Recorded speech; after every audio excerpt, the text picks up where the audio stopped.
Interesting.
Thank you, Juva.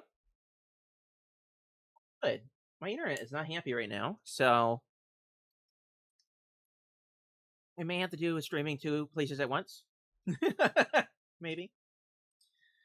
But I'm sort of just waiting to see if it behaves.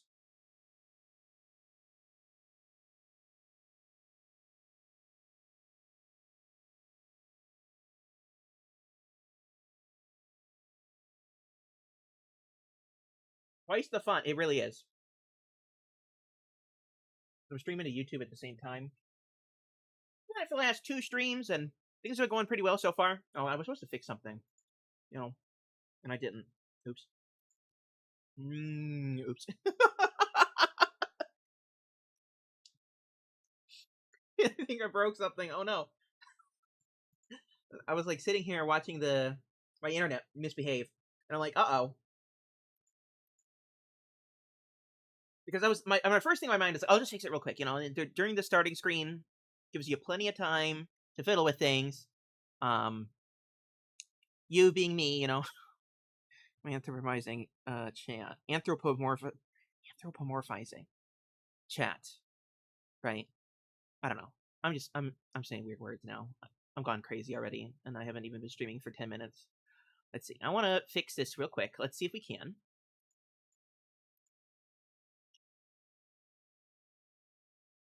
Don't know what it is. Don't like watching streams on YouTube. I see that too. I don't like watching streams on YouTube. I prefer Twitch. But, you know, I was talking to some people, and they were able to do it. So I was like, why not, right? Try the double the trouble kind of thing. Just see what I can do, right?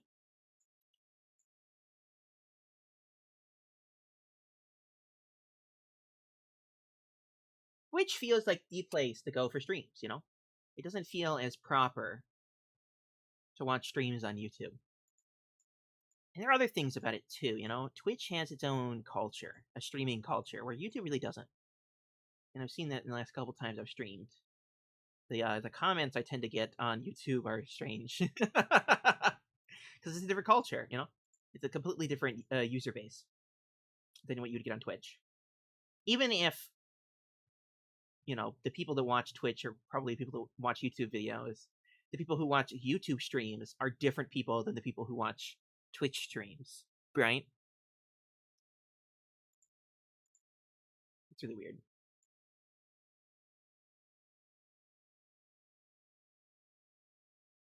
At least the bot is talking in both channels. I can't seem to get one of the bots to talk. Only one of them wants to say something in both chats. And I'm not sure what's up with that. There's some sort of mystery going on there.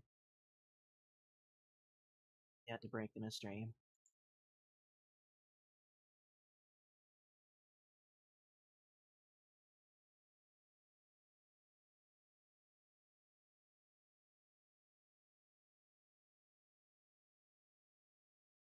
Oh, I was looking in the wrong place. That's why.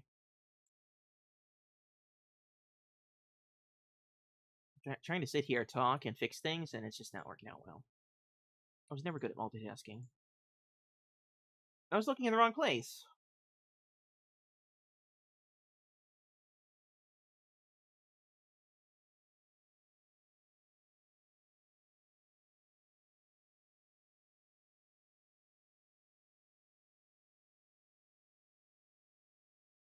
No worries. Well, I have to wait to see if the internet continues to freak out. I don't think it is. I think it's starting to cool down, I fed it some cheese earlier, and that makes it all better. Isn't that how it works?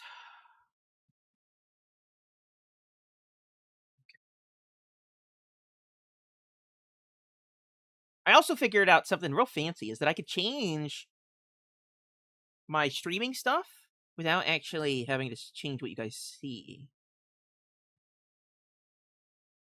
The cool streamers don't say guys, they say chat, right? Is that something I need to transition into?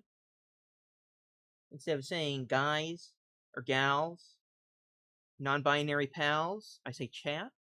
Not sure. Maybe there's something there. I might try that off. So, maybe I can keep it on. Maybe it will work if I just delete. If I delete everything that doesn't work, then it has to work, right? I just completely lobotomize the program, rip out all the things I don't want. What could go wrong, right?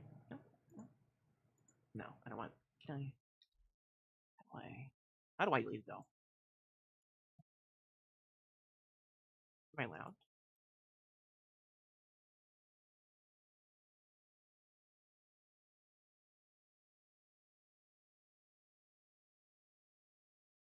Yes, I am. Okay.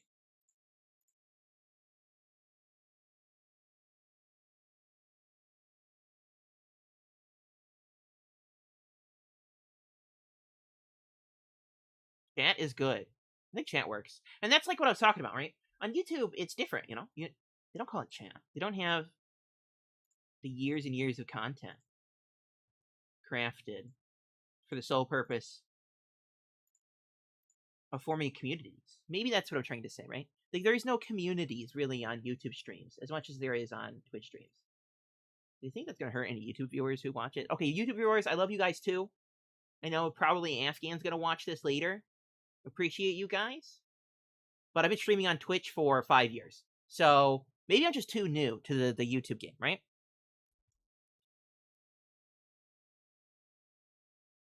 I want to say guys, gals, because someone made it fine, blah, blah, blah. Maybe. I don't know. Maybe chat is the way to go, right? Stick with chat.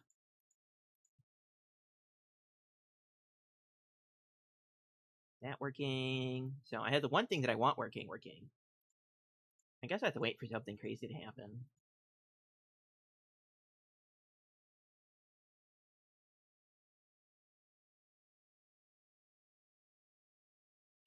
Guess so.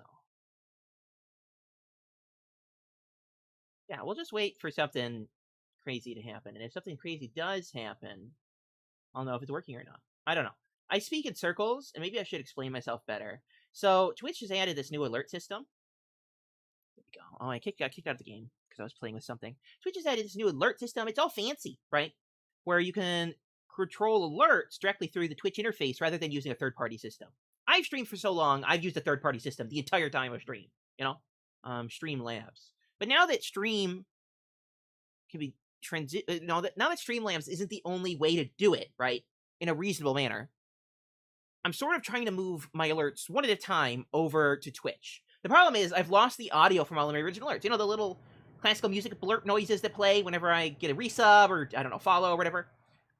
Those noises come from a third program that I've set up a long time ago. So I'm slowly merging them into this new system because I don't really like using Streamlabs. However, only a few of them work, like 2. But what happens is all the other ones, the ones that aren't working, keep playing for some reason. They're broken. They're not supposed to play, but they keep playing. Why didn't... Oh, no, Hold on. I found no... Wait, there we go. Okay, there we go. Sorry. It was supposed to be my Minecraft. But I was in studio mode, which allows me to edit the stream without actually showing you guys what I'm doing. Which means I can't change screens. So I can't show you what I'm doing. It's weird how that works. Hello, Aaron. How are you doing? Add non-binary pals in there and you cover the glow stick bases. Is chat gender neutral? That's the question. And maybe you're the expert to ask, Aaron. Maybe that's the strategy, you know?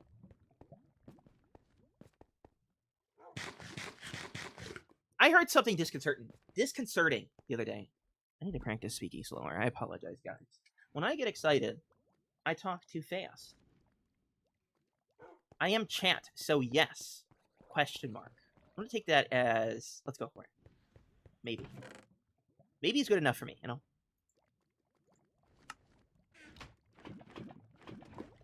So, got some lava. We're working my nether tunnel a little bit today. And so I can have an excuse to go look at the nether hub. You ever see... This is going to be a weird example. But is there ever an accident, like on your street or outside your house, or something crazy going on outside? And you just get an excuse to go look. It's a little weird. I don't do it because I live like a gremlin in my house. But oftentimes I'll look outside my house and I'll see my neighbors are all of a sudden mowing their lawn.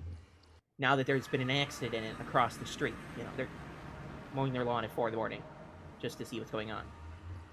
Well, right now we're going to be doing something similar where I'm going to be working in the hub on my little tunnel so I can get an excuse to go look at the big tunnel. Fighting spruce trees? How do you fight spruce trees?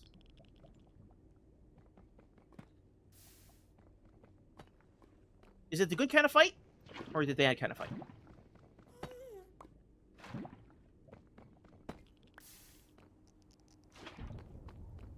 Oh yeah, I was going to say something disconcerting. There we go. The big word of today, disconcerting. Which means like unpleasant to think about, maybe? Right? The dream of mine is that someday I'll have a little pop-up on screen that'll say what the words I'm saying mean, right? Like when I say supercalifragilisticexpialidocious, it'll give the fearless definition of what that means. And it'll probably not be at all what the real definition is. But it'll be good enough, you know? Good enough. The disconcerting thing that I saw is that there's different types of perspective when you write stories. There's a first person, which is like how I tell the story of my life. I went here, I went there, I saw that crazy lady down the street, you know, those kind of things, where you use I, me, those kind of pronouns. And then there's third person, where you describe what someone else is doing. Oh, look at that Mr. Fearless over there, frolicking as frolic can be, you know? I'm describing what someone else is doing. And then there's second person, which is essentially giving orders. Like when you read an instruction manual, where it says, do this, do this, do this. That's second person, you know? But there is a fourth person. Breaking the fourth wall type of thing, right? Where you address the unspoken audience as if they're a person in itself. And when you're streaming, it's easier to do that than ever before. To talk to the audience as if they're there, because they are, you know? So that is a fourth person, potentially a fourth person pronoun. And I was reading some discussion that maybe chat, the word chat, could be the very first casually used fourth person pronoun. Where you address an unspoken audience that is watching you performing daily activities. Apparently, young people are just saying chat all the time. Chat this, chat that. Chat, is this real?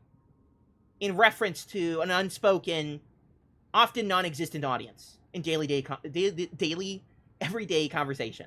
Which I just find... My brain's on fire. I don't know. I can't handle that one. Hello, hygiene! Spruce trees don't accept olive branches. Well, they shouldn't, because they're spruce trees. They accept pine cones, though.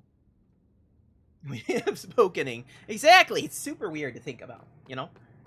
Thinking about referring to this unspoken audience, right? And it's not new-ish, right? Streams are new, obviously. Relatively speaking, in the grand scheme of things. But, 2,000 years ago, Greek playwrights were writing plays where they had a character jump on screen and say, "This is what's happening now," directly to the audience. Or they would have, sometimes, actors, tongue-in-cheek, reference the audience. Like, "Oh no, I'm dying," and be all dramatic and such like that on stage. Because when you're on stage, the fourth wall, right, is literally the audience, right? There's 3 walls. The wall behind the people and the one the audience directly sees. Then there's stage right and stage left, which is where the actors go to and fro, right? That's the other 2 walls. The fourth wall is the audience. It's the invisible wall between the stage and the people who watch it, right? That's where the fourth wall comes from. Or like movies and TV shows, right? The camera, the lens of the camera is the fourth wall. The thing you're looking at to see the audience. I mean, no, not to see the people in the action scene in the movie. There's a famous scene from the Prince of Bel-Air, a TV show, where he makes some sort of joke, and then the camera pans out and shows that the ceiling isn't real, it's stage lights, and that fourth wall, the one where the camera sits, isn't really a wall. It's part of the stage, right? So these things have existed, but never in such commonplace that a new pronoun has essentially been invented. I don't know, kind of wacky. No roof, yeah. There's no roof. But when you talk about the fourth wall, you don't have to worry about the roof, right? I don't know. Well, the ceiling is often used for boom mics or stage lights, stuff like that, right? When you're making at least a production inside. Outside, it's a little different. There's not a lot of walls outside except for the ones you make. Okay, I've been talking too much. What are messages I asked? How are you guys doing? Okay, I didn't miss any messages. Perfect. How are you guys doing today on Saturday? I wanted to stream Thursday. Again, I gotta slow my roll. Gotta calm myself down. It's even worse when I speed up and slow down the middle of a sentence, because even then, watching it myself, I can't understand what I'm saying either. You're not alone. So, today, I want to work on my tunnel a little bit, work on my mega base a little bit, place some blocks, and maybe jump into creative. If you guys don't know, as of last stream, I've been taking a little bit of breaks here and there because I've been sick lately. Been sick for about the last 2 years with something called gout. It's like an inflammatory arthritis that happens intermittently, right? You have attacks rather than regular arthritis that's just constant pain. And they're debilitating. This week I had it in my wrist. I still do. So we're going to stream for a little bit, and if it gets too bad, I'm going to have to end it early. And it's just the way the cookie crumbles sometimes. Gotta do your best with what you have. Sorry to hear, Fearless. Thank you. I appreciate you guys' sympathy. I don't like to talk about it very often because I don't want to impart negativity to my streams. My streams are a sense of place of positivity, right? But I want to be honest with you guys about me, about things that's going on in my life, even though you can't see me. I'm just an ethereal void, little red dot on your screen right now.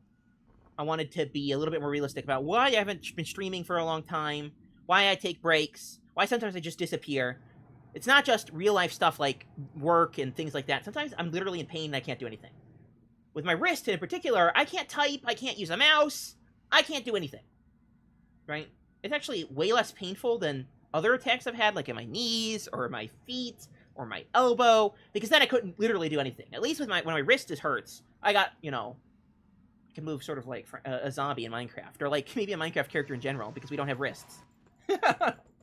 But with elbows, you gotta have to bend it to type, In my real life job, thing I work 8 hours a day, 5 days a week for, I type a lot. I use my computer a lot. So when I have the problems with my elbows or my knees, after sitting for a really long time, I just gotta lay down, After working the regular job. I just don't have the energy to stream and stuff. I wanted to do more stuff this week, but that's just the way things are. Rating someone gullible. What? They believe in the fourth wall, or they don't believe in the fourth wall? What makes someone gullible in that case? There are some interesting characters that actually address the fourth wall. In comics, there's Deadpool, and Gwenpool, which is even weirder than Deadpool. Sometimes they do it for gags in movies and TV shows. Like I said, in The Prince of Bel-Air, Will Smith whatever his name is in the show, I don't remember. He references it one time. And it's often in comedies that they'll dress it because it's funny. Or in movies, sometimes the character will go and look at the screen and say, "Wouldn't that be crazy if this happened?" You know, essentially tongue-in-cheek addressing the audience at the expense of the content they're making. And then it might also mean that I'm not going to do a lot today. I mean, it doesn't mean we're going to get nothing done, but I might take breaks where I let my poor wrist rest. Because it's my mouse hand. And maybe that's why it hasn't been too bad as well. You know, unlike typing where I have to move my hand quite a bit. With the mouse hand, I can just let it rest for a little bit. As long as I'm not knocking things off my desk like I just did. It's better. And I got new medication for it. And the medication's been helping, but I'm on a trial run, and they said that they would probably have to increase the dose in a month. So, for now, I am stuck as is. And I ran out of my meds, my pain meds, during the week. And I had to go up and get them on July 4th. Which made it a bit difficult because things are pretty busy on the 4th. Not at pill stores or whatever, but in general. And they kind of close early sometimes. So, I'm hoping so too. I think it's helping. Hopefully it's not a placebo, and it actually is helping, but we'll see. I've been dealing with it for, like I said, about 2 years now, right? And it's just been made everything difficult. When it's in my legs, I can't walk at all. It's just horrendous pain. The worst pain I've ever had in my life. No joke. No cap. For real. For real. As the kids would say. And just like regular arthritis, you know, I can also get aching pains rather than, like, pulsing pains. Or, like, my joints will swell up and I can't put my shoes on. It's just difficult sometimes. Anyway, the reason why I wanted to come over here is to look at the portal. So, Watchful and the gang have been working on this wonderful, wonderful portal here. It's going to make up the very center of our nether hub. And it's a beautiful, beautiful design. It uses lots of different blocks like copper. I think that's black concrete. White concrete. And then those are those the pearlescent frog lights? I don't have my Silk Touch pickaxe. Well, I do. But it has, like, 1 durability. So I'm not going to use that. Normally I would just grab the block and look. But it's the yellow frog light, whatever that's called. I forget what that one's called. And then in the center, I think, or on the edges, it's going to be netherite, like that. You can really see what it's going to look like when it's done. Very expensive. Ochre. There we go. Now there's ochre, pearlescent, and then there's a third color. The green one. Because I think pearlescent is purple.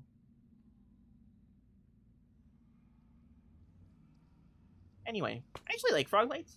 They're really nice light to light things up. Well, they light things up because they're a light, yeah. But more than that, they come in different colors, right?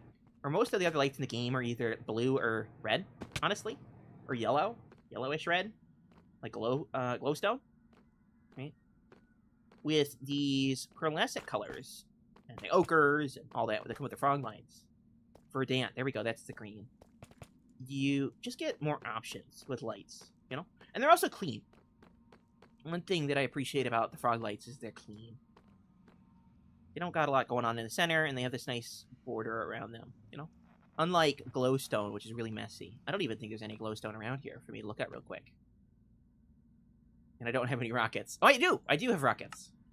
They were behind my mouse. The perfect place to hide. Unlike glowstone, which is right here. Which is super dirty and messy. Frog lights are sort of like sea lanterns, but they got this nice clean look to them. Right? And I think they complement sea lanterns well. Because like I said, before frog lights, there was just blue for sea lanterns and like the yellows and the oranges of redstone lamps and blocks like that. Magma, which glow a little bit. Or the yellows, the oranges of the glowstone. Like way, way up there. Not a lot of choices. I kind of wish they would add lights that actually lit up the ground with the color. Right? Imagine a purple light that made the ground purple. Or a red light that made the room red. right? One of my very first builds that I never really took anywhere, a long, long time ago, before I ever really started streaming, when I used to play my phone, and I would never, ever try to stream on my phone, I crafted this, I wouldn't say wonderful or beautiful, what would it be?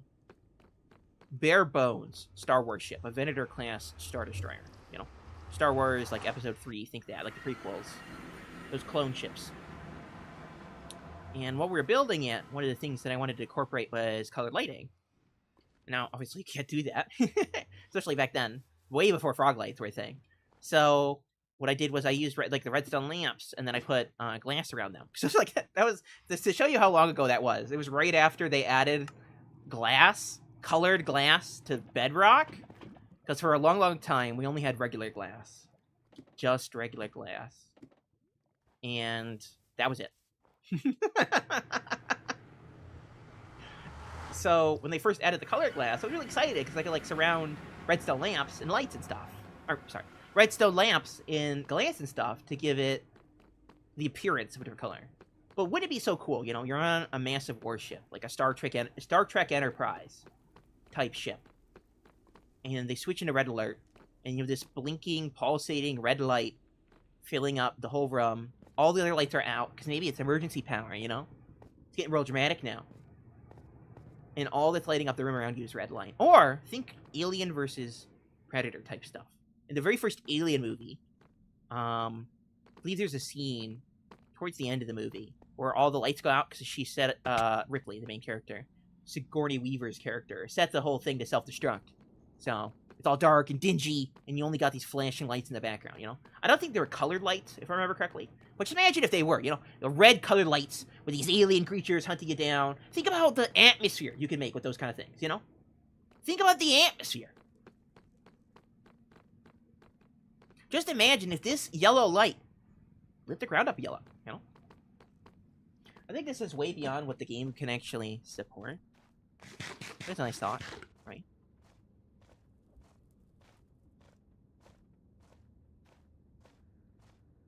And maybe that's a little bit of a lie. Because RTX does support colored lights, right? The game can support it. Maybe I'll show you guys in a second here. Just to give you a taste of what the lighting system in Minecraft has to offer. Because I really, really like RTX. It's just a shame that it's hidden behind such high requirements. As time goes on, though, you know, and if the requirements to use RTX remain the same, maybe someday those graphics processors will be on the lowest end and they'll be more affordable for more people. So more people get to play with RTX than they would have in the past, you know? Because right now, I think it's beyond RTX 3070 or something like that. I got it added 30 seconds? Rude. You could do a thing? What thing can you do? Oh! Oh! We can do that right now. Hold on, I'll give you VIP status in a second. Good old VIP.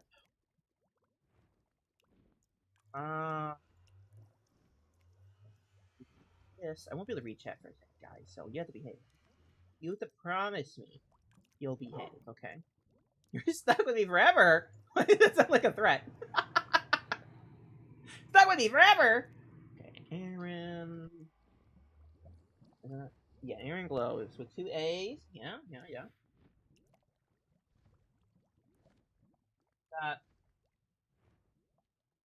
Or a little person walking or something like that, I think. The wrong Aaron Glows would be very embarrassing, but there we go.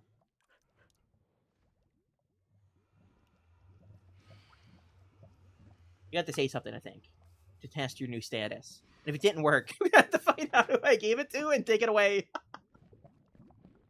I'm going to give it to the wrong person. Oh, I'm running out of spicy orange juice.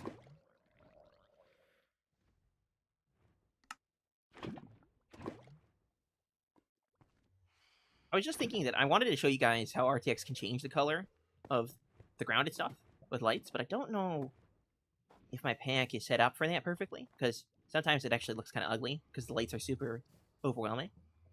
Other times not. There it is! Look at that! Lurk! He's making me tired, so I may fall asleep. That's okay, Jujuba. Thank you for stopping by. If you gotta sleep, go ahead. I woke up really early this morning because I couldn't sleep last night because my arm was hurting. So I woke up early and had some breakfast. I ate a baked potato. It's not very breakfast-like, but, you know, I like potatoes. I like potatoes. So... I ate a potato, and then took my my ouchie oochie pill. And then I started getting to work on different things for streaming and YouTube stuff. I've been bouncing around working on a bunch of different projects. I actually posted a post on YouTube where you could vote on what my shorts are going to look like. I think I've already decided the answer, but I wanted to see what people thought. Don't know if anyone's going to actually respond because my YouTube channel is kind of dead on arrival. Sorry, YouTube streamers. I'm sorry, guys. Sorry to burn you like down. It's true. You gotta pick up the slack, people on YouTube, okay? That's just the way it works. You gotta pick up the slack. Get it? Because we're on SlackVille? It all makes sense, trust me. I am a pun master. I don't know why that made me laugh. Just seeing me spin for a second there before going through the portal. Cockies? You said potato, I say breakfast. I guess hash browns are like a potato breakfast food, but it wasn't a hash brown. It was a baked potato. I like baked potatoes. A little butter, some chives, some black pepper. I have this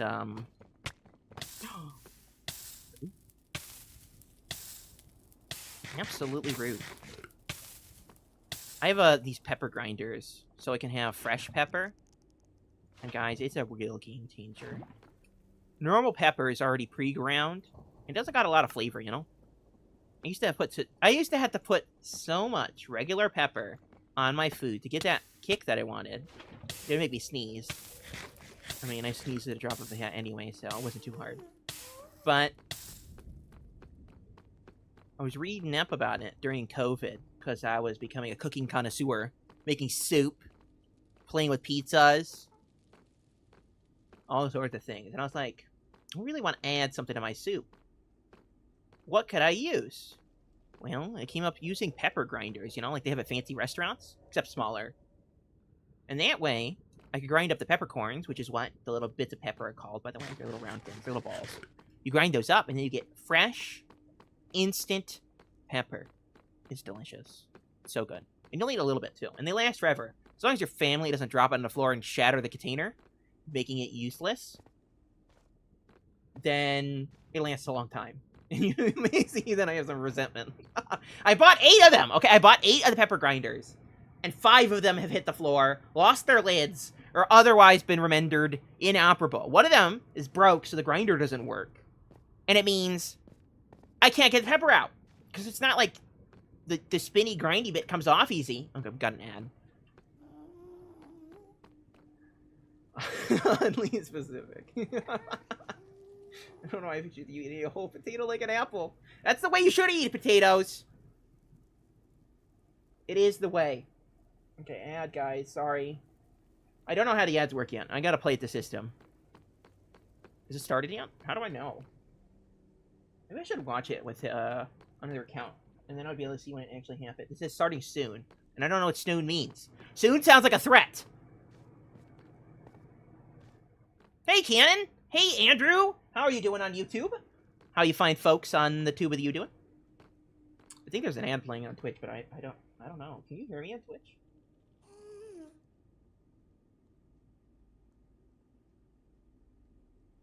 Confused. I don't know what this means. We're just gonna keep going. Like nothing happened. How's it going on the tubes of the U, guys? Hope you're cheesing along. Hope I didn't leave you hanging for too long. There it goes! It's playing the ad now. On the Twitch. Okay. Yeah. I can see it. I pulled it up on another screen.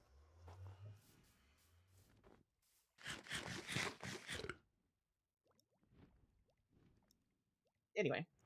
Hanging out and chilling. That's good news. Because that's what I'm doing too. Chilling until my arm hurts and I gotta take a break. Place some blocks. Actually, let's log out for a second. I want to see if I can get my RTX to work to show you guys the different colors of light you can get on Bedrock. Because I think RTX is one of those unsung features that you really don't get to play with very often.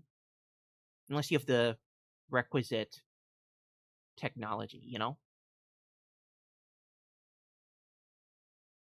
Let's see. Too many worlds. I can't even. I can't find the world I'm looking for. Is that the one? It's halfway down my list. Is that how long I've not been in that world? It can't be. Hold on. I gotta actually read the names of them now. There's what? 121? The other one was 122, wasn't it? It was! Oh. I got too many worlds. I gotta recycle my worlds. I copy my worlds every time I want to make a change so I don't lose anything actually important. Yeah, it's 121 that's way up here. Well, let's copy 121. Call it 123, right? And then it'll solve all our problems. And this build is the Palace of Forgotten Dreams. This is the build that I show in my intro sequence during my streams and the Be Right Back sequence. It's my favorite build that I've ever made of all time, and I may never may never top it on anything I ever make. But I am going to try my best. Is this server you got to apply for? Because I was here in your last stream. I remember you were here on my last stream, Andrew. I remember. And yeah, that was the same server. I logged out to show a personal world for a second because I want to show off RTX stuff. But yes, that's SlackVille.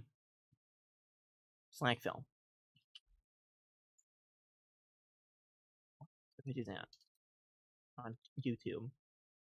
Does that do anything? Is the bot going to respond? I might have to set up the command separately. I'm not sure how that works. One of the bots seems fine, and the other one seems like it's had a very bad time.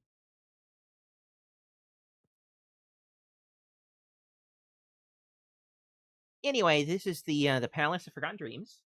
Right, is that what it's called? Yeah, the Palace of Forgotten Dreams.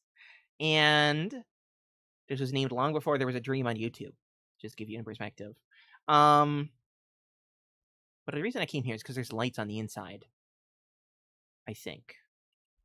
And lights out here that we could play with in RTX mode. If RTX wants to behave for me. Maybe it doesn't because my computer froze. Am I able to look at things? Maybe it'll work. Maybe not.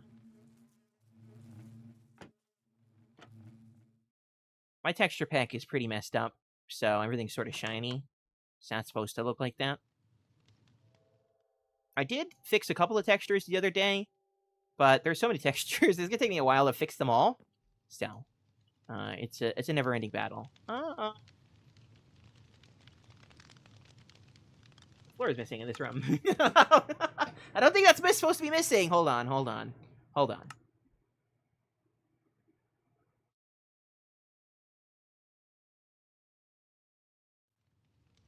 Yeah, there's a floor. Why can't I see through my walls? There's a floor here.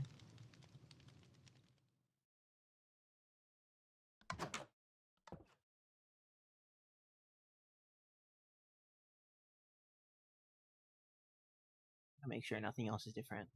The first suspect is always this bridge. This is something I've been playing with for a long time.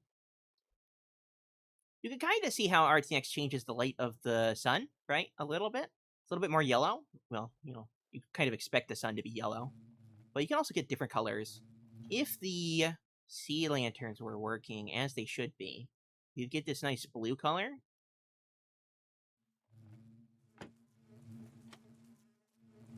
I need to go in the dark.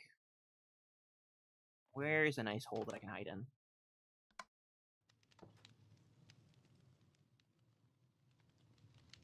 This is the room I wanted to show. You could kind of see the different colors. We're sort of reflecting off of the walls themselves.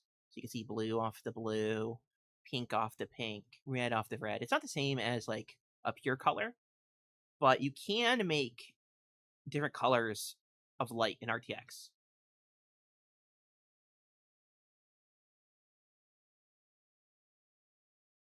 Oh, my reflective floor is working.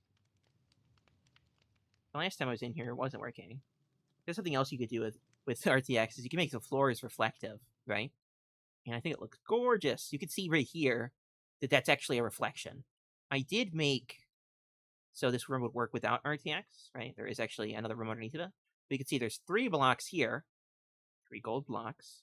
When we go in RTX, there's only 2. Because it's reflected on the surface right here, rather than across the block. Or maybe you can see it even easier right there, right? There's dark oak right there, but it doesn't look like there's any right there. It's kind of trippy. Functioning as coded.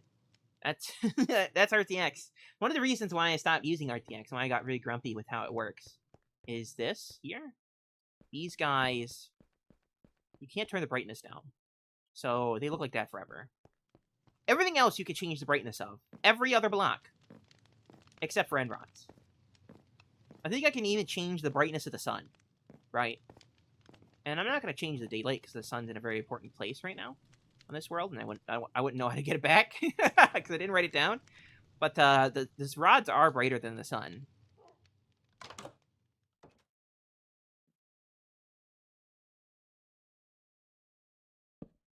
See? I place it there, and you can actually see the light get brighter on the block it's sitting on. It's actually brighter than the sun.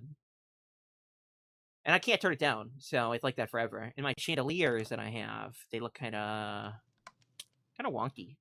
I wish I could turn them down a little bit. A little less bright. And it looks kind of wonky, too. Is that glowing? No, it's not. Okay. Like I said, you can make any block glow in RTX, and theoretically, you can make that glow. My favorite moment with RTX is when it was first announced, and Slack was on a copy of SlackVille Forever. The Forever SlackVille, the one that's been up for an eternity.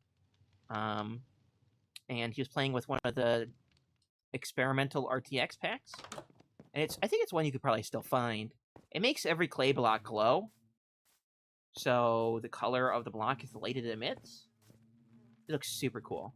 It's not something you can play with very easily because of how crazy it is. But maybe I should show you guys. Let's go to SlackVille Forever. This is a SlackVille stream. SlackVille Forever counts. You can't tell me otherwise. It counts. It's SlackVille. It says it right there. If we go to this world, you can see how atmospheric it is at dark. You can see, like, these are yellow. Again, that's not a very good example because most lights in the regular game are yellow anyway. My hand is tiny. Anyone else? My hand looks like a stick. I'm holding up a red stick, you know? Maybe a red cane. I want to hit people with it. But when he logged into SlackVille Forever, he logged in way, way, way over there. But everything was orange. The entire world was orange, and we were so confused. Why was the world orange? That's not supposed to be orange. It doesn't look very orange right now. And then he came into view of this build right here, built by the Gamer's Brew, my neighbor on SlackVille. This build is all yellow terracotta. So when you came within range of it, even when you couldn't see it at all, it would just light up everything around it orange. I just gotta find that pack. If I could find that pack, I would show you guys. In a blink. Maybe we should get it just for dramatic effect, you know? I tried to look for it once a while ago, but there's been so many RTX packs released since then. It was like one of the very first, so it would be a hassle to find it. I can't remember if it was released by NVIDIA themselves, because RTX was a partnership between Minecraft and NVIDIA, or if it was some third party that got onto it really quick. I can't quite remember. But it was actually pretty cool, seeing the whole world orange, or red, or blue. Like, depending on what builds you'd get near. Like, for example, my palace, the roof is blue. Bluish purple. And I did have the pack a long time ago, way back then. But it was in the experimental version of Minecraft, and it stopped working in the regular. Maybe that's why I couldn't find it. I think it stopped working in the regular version of Minecraft. But anyway, it made my whole world purple. That world we were looking at earlier, purple and gray. And you can have gray light, for example, which looks really cool, like a nice atmospheric gray light from gray terracotta, or like brown terracotta is obviously brown. But you can do so much with RTX, you know. It's kind of a shame that it doesn't work. It's a wonderful, wonderful system. You can use to tell all sorts of stories, and it's not too intrusive. At least my pack isn't. A lot of the actual packs you can find for RTX are super garish, and that might seem kind of weird coming from me in my red pack. But I don't really like the garishness of some RTX packs. For example, many of them make water entirely transparent, either in RTX or regular Minecraft, right? So then you wouldn't be able to see it at all. You wouldn't even know it's there. And if I'm making water features, like in my palace, I want to be able to see the water. In fact, let's take Lampshade on the ride. If I'm going to make some water features, I want to see the water. You know? Maybe before that, we'll jump in the water real quick. And the water in RTX is also really cool. This is really things you could do very easily otherwise. But if you look, you see the reflection of the surface. Right? You can see the ripples in the water. I think they could do it on Java now. When this was released, you couldn't do it on Java, but they of course, they got something even better than we did. And so, they could do it quite easily in Java. But in Bedrock, I don't know, this is, you know, all these years later, it's still very impressive to me. The reflections in the water, and the particle effects, and the waviness. Like, for example, that's a slab that hasn't been waterlogged, so... you could kind of see the effect that water has. Oh yeah, the sun's coming up. So now you can see the sunrise. And I think that's like the best moment in RTX. Just so gorgeous.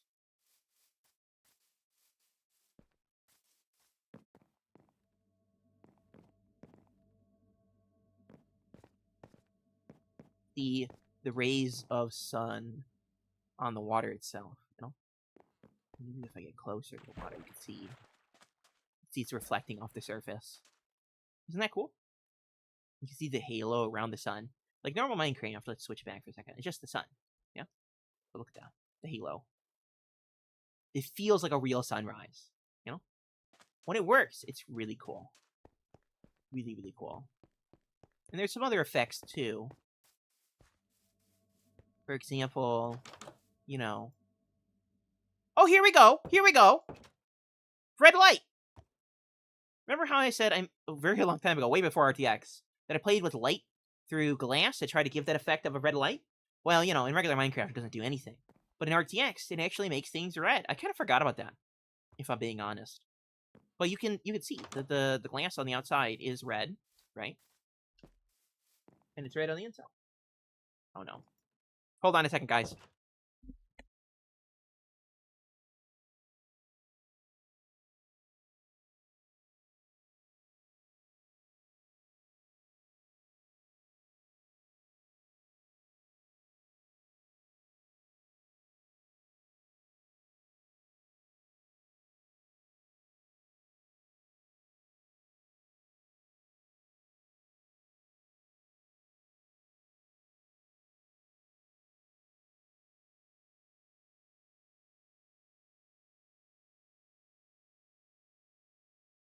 Sorry about that, guys. I got a phone call. My family's grilling, and they wanted to see if I wanted anything. With my special diet, because I've been sick, I can't really eat regular grilled food. Pork and beef are off the menu, so I gotta. If they're gonna cook something for me, they gotta ask. And I said yes, because it's a wonderful day outside, absolutely beautiful. But anyway, hello, Skulk, on YouTube. Sorry, I missed your comment there. I had a phone call. But I'm streaming to YouTube and Twitch at the same time. We're multitasking today. And right now, I am showing off RTX. But anyway, I was going to show something off back at my home. Oh yeah, the water. So in my... I get sidetracked very easily. Water is so nice in RTX, right? You can even see it warping and changing the color of things below it because it's blue and you can see it. Like I said, in most RTX packs, water is entirely transparent. I guess, you know, it's transparent in real life. But when you have enough water, you get this blue color. And the game, I don't know. I've played the game for such a long time. The blue water is the only way I want to see my water. Yeah?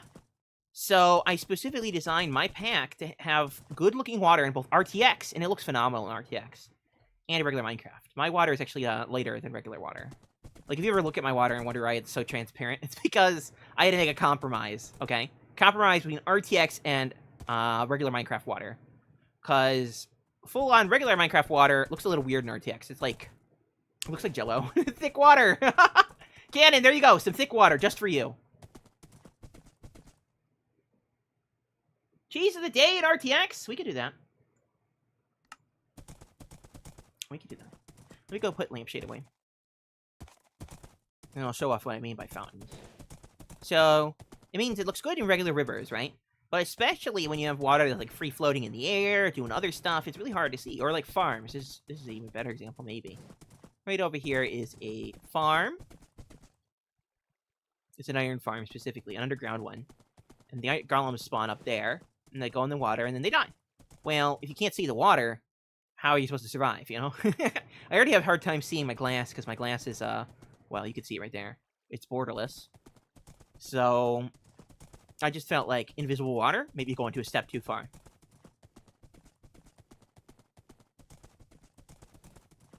Did they play the cheese noise when you did the cheese of the day? Did it play cheese noise? I didn't hear a cheese noise, and I'm very sad.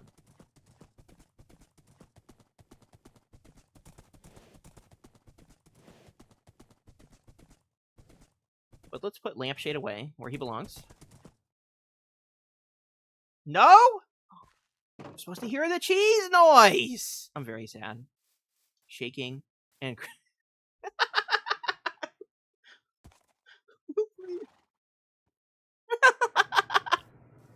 Oh, hold on. I have my neat text turned off.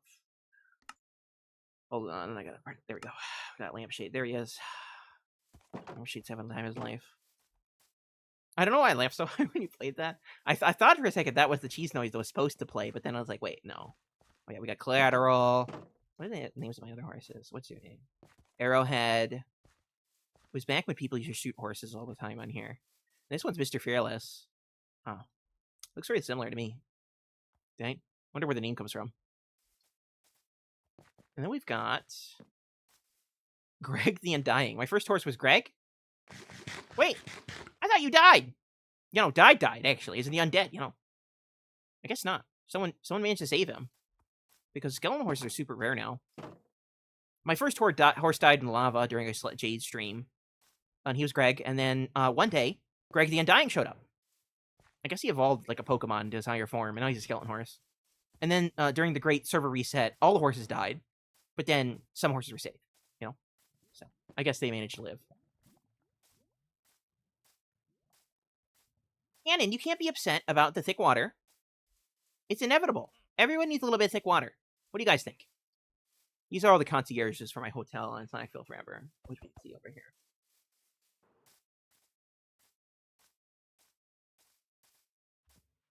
Oh, we got the Hotel Elysium.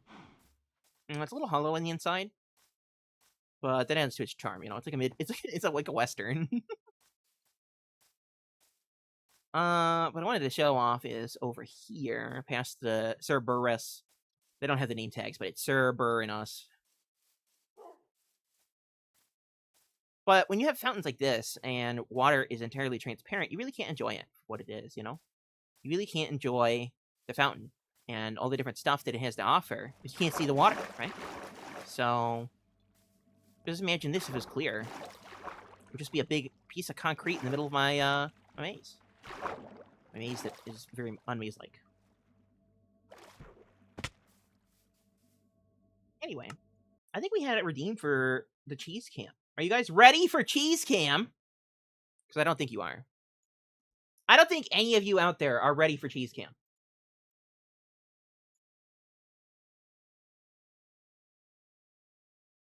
So...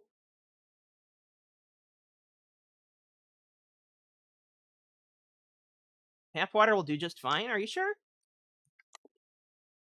We were just talking about different colors in Minecraft and glowing things. Just imagine if my water glowed. Super heavy, thick water.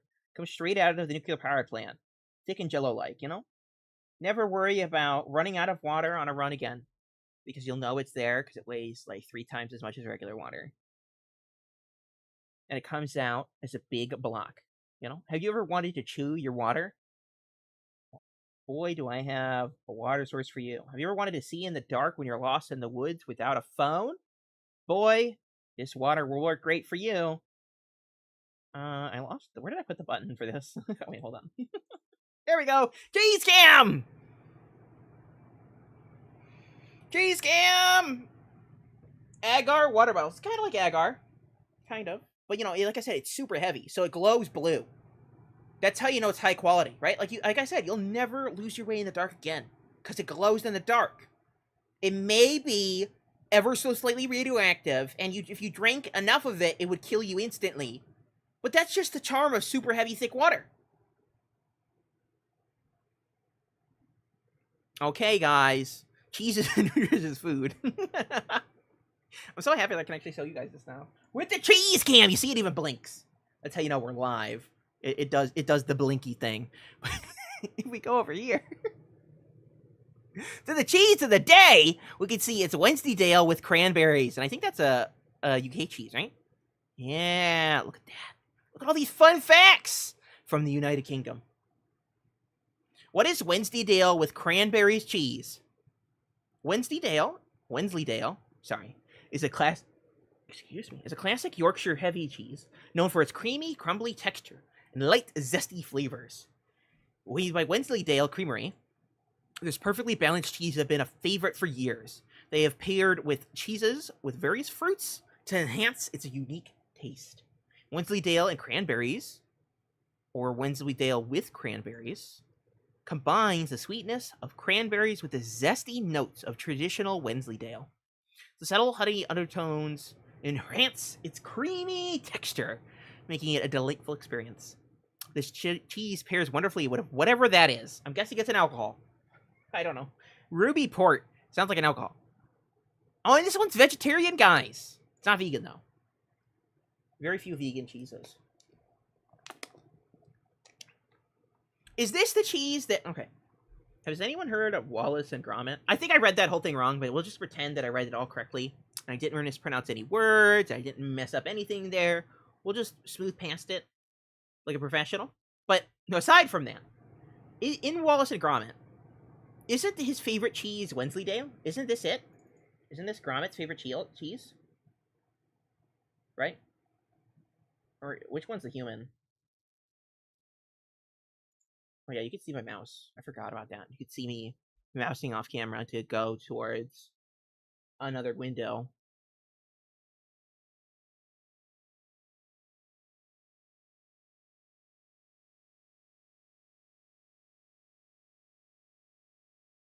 Yeah, it is this cheese. This is the cheese from Wallace and Gromit, except without the cranberries.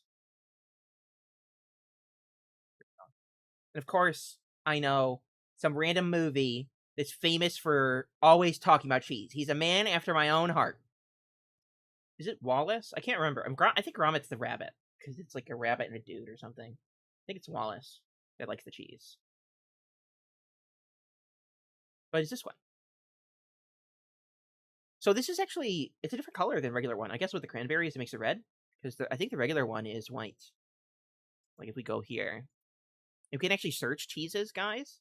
If you ever need a ready supply of cheese puns, this is the place to find them. But we can search any cheese, right? So we have the one we were just looking at, and then there's regular Wensleydale. And you can see it's white. Most cheeses are like a white or a yellow. And I guess this one's red just because of the cranberries. So that must mean it's a lot of cranberries, huh?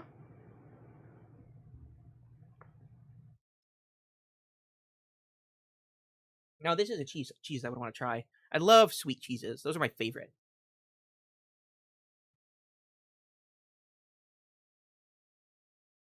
And this is also a hard cheese. Hard cheeses are more like Parmesan, probably, if you want to think about something in the United States. It's like a hard cheese. Where most cheeses here are soft or semi-soft. So there we go. Cheese cam activate. Guys, you gotta let me know. Is cheese cam a 10 out of 10? Was it well worth like 4.5 hours of crafting cheese cam? Because I did spend maybe too much time actually making cheese cam work, because I did make it transparent so you could see through it. And I also had to add the blinking light, which I'm very proud of. I'm very proud I got it to blink, because before it was like a static one. I want this to evolve. I want cheese cam to evolve like a Pokemon, or evolve like Dragon Ball Z, where every single encounter is much more epic than the last, right? I want there to be pulsing little yellow beams that roll around here. Oh yeah, I can't watch YouTube channel. Sorry.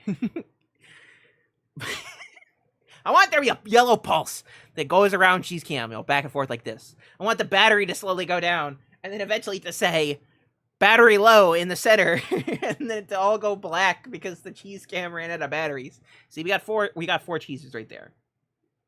4 cheeses to keep us up.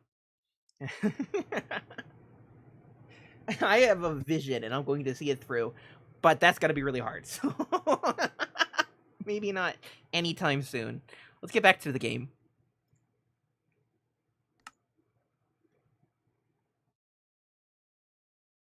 Okay. Let's get back on here, actually. Specifically, SlackVille SMP. And Jackson, if you're still there, I will share the links for the Discord. I think I can only grab my Disc link right now in the YouTube chat, but I need to set up the rest of the commands to grab all the other links. So, if you want to play on this SlackVille world, you got to start in the Discord. You know what? I'll also paste it in my Twitch chat. You know? Words are hard. I need to drink more water. I don't need to drink water just to remain sufficiently hydrated to speak during stream. I need to remain hydrated because if I'm not hydrated, it makes me very sick. So, crushing 2 birds with 1 stone. Sounds kind of murderous, but, it be what it be.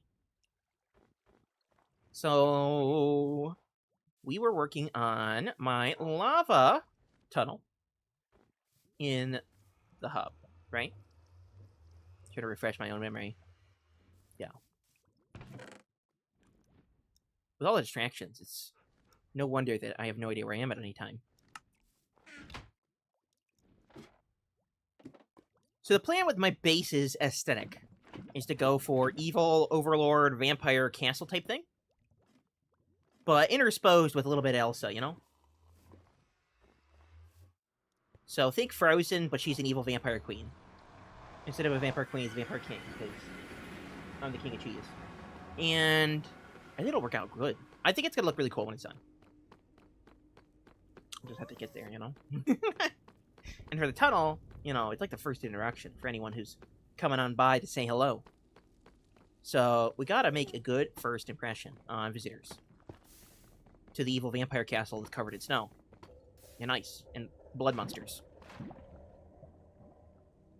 Oh, I don't think that plays correctly. Ow! Rude? Yeah, I did not place. I gotta place another lava there. One question that I have been thinking about when it comes to YouTube streaming is how does the ads work? Because I know YouTube is like the home of every ad in the universe. So I'm sort of curious how interspersed they are. Because I haven't watched a YouTube stream in years. I used to watch GT Live back during COVID and before COVID when I was in high school. Like, I don't know, 8 years ago. 10 years ago? Yeah, it can't have been that long, right? I don't know. It's been a long time. But I really haven't watched them since then. And I don't know how ads work for a YouTube stream. So I'd be very curious to find out. I just always said they're lava! And Twitch is taunting me by saying ads starting soon. But I don't know what soon means. Just gotta think about it for a while? Okay, there it goes.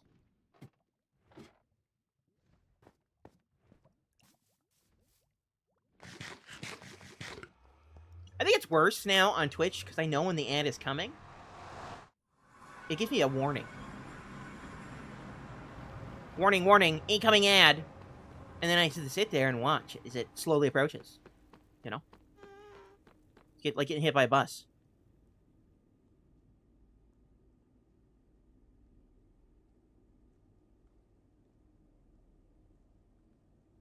I forgot to do something earlier. Oops. Got started by the ad having a card honk? It's honking at you? Why is the ad honking at my Twitch viewers? I don't like this. Lava, why aren't you placing? What's going on, Lava? Lava, this is a bad look, okay?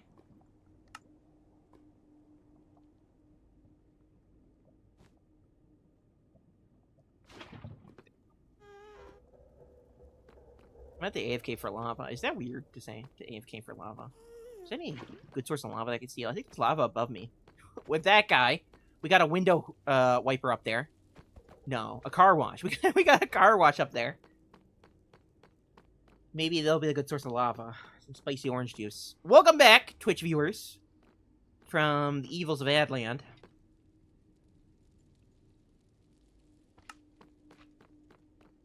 I'm sorry for the car honks and weird noises that it made. Aside from the regular weird noises that happen in every Fearless stream. Some are just unavoidable. Yeah, like I said before the ad, if you do want to join SlackVille or you want to see more of my content or whatever, the best place to do that is in my Discord. Slack has a Discord too, but I can't figure out how to send it through Twitch. Twitch is being grumpy. No, not Twitch. YouTube is being grumpy. You know, we got Twitch being twitchy, but we need a word for when YouTube is upset. So, when the algorithmic gods have decided to smite thee.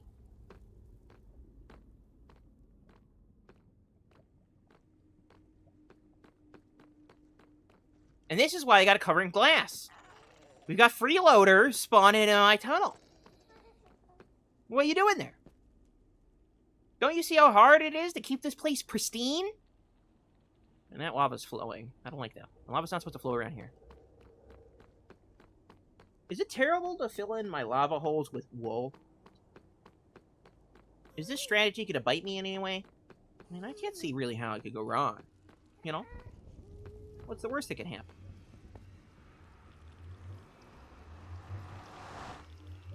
What's the worst that could happen, guys?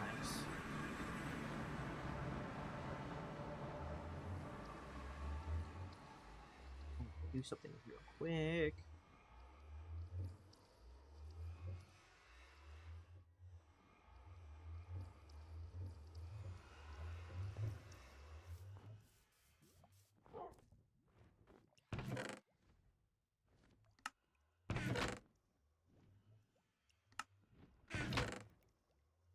What about cherry wood? Do you think that's safe to plug the holes in my lava?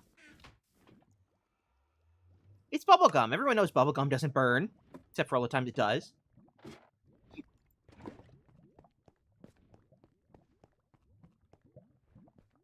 What could go wrong, guys? What could go wrong?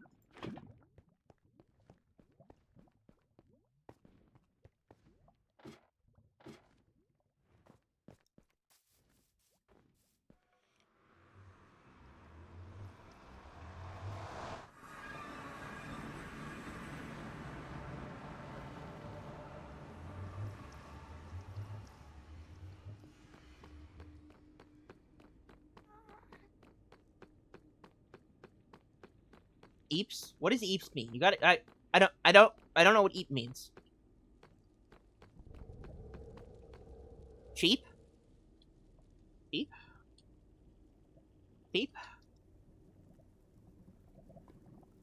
Beep? Bleep?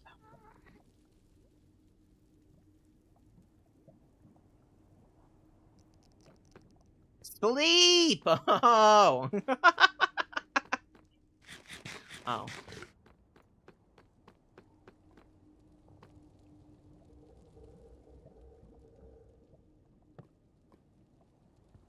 I don't know if that's gonna work. There we go. My lava look wavy to anyone else? I am EP. Learning new language. Learning so much.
Looking pretty good. Now, I was thinking to surround the walls in blackstone. I think that could look pretty cool. We've already started with our red archway here. And I have prototyped some designs, but I'm not 100% sold on them yet. We have this archway here, and then we're going to have an inset archway going the entire length of the tunnel, all the way to over here. And we'll have another archway here. The whole aesthetic of my main base is ice, and blackstone, and deep slate. And we've already got the deep slate covered with the remainder of the regular tunnel. And of course, I have the red nether brick highlights to give it that little bit of pizzazz. You know, we are going for a vampire castle after all. So a little bit of extra red can go a long way.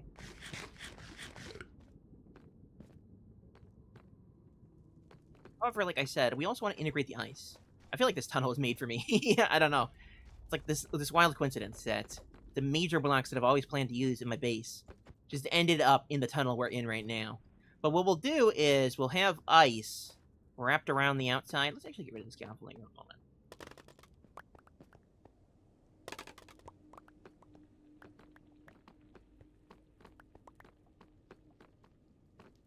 You're just going with a little extra red? Gasp! I know. Inconceivable. How could I? There's gonna even be more red during my YouTube shorts and tutorials that are coming out. The AutoCrafter has a lot of red in it. Just spoilers. just a little bit of red. You know, just a little itty bitty teeny weeny bit of red everywhere. You know? Everywhere. Absolutely everywhere. And we'll be intersposing the blue ice and the blackstone. Let's actually go look at my design. And we'll take a peek, see what's in it. Because we might want to change it up a little bit with some other ideas I've had.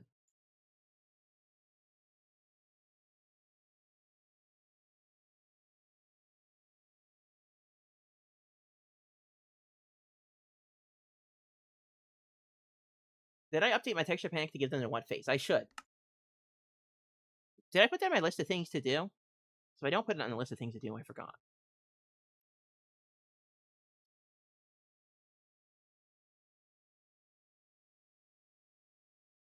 I put it on my list of things to do. That means I'll never, ever not remember, right?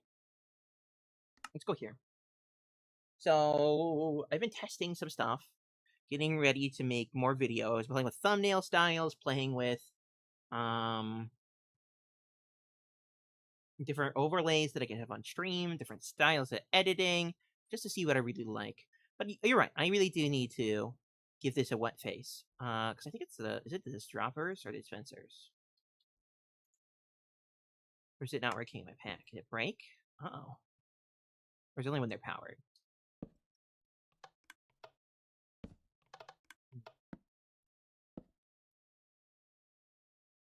maybe we never set it up for the droppers and dispensers. I think it's just the observers. Observers. Let's grab this guy. Go. Just the observer. It has the screaming evil monster face. Let me put dispensers. I have been working my pack, so I think that's something I could definitely try. And I think it changes. Does it? I can't remember if it moves.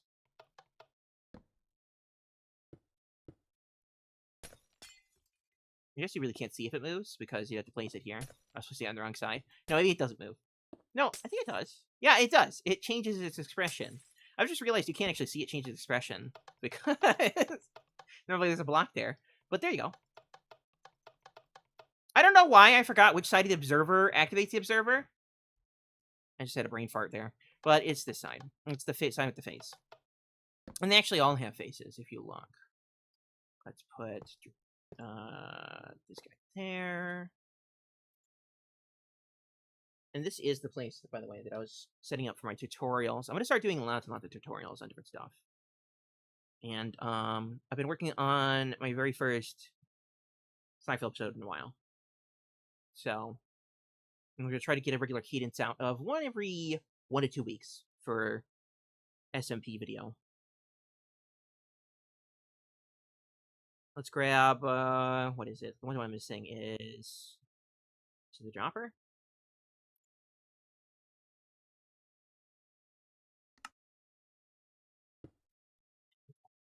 So they all have faces, even naturally. This isn't anything I've modified. Got a little mouth, 2 little eyes. And even the AutoCrafter does. You can see the little eyes there and then the mouth. And this one also moves if you power it. It just needs to be able to craft something, otherwise it won't do anything. So you can see powering it. It's blinking. But it's not crafting anything. If we put in... logs would probably be the easiest thing, right? We just put a stack of logs in there. You can see the little trigger moves up and down. And the mouth opens to dispense an item. In this case, it's 4 items because that's what comes from the recipe. But you get it, right? So this will be my little tutorial area for my videos that are coming up. Right in this spot, actually. Back. No, actually. Right there.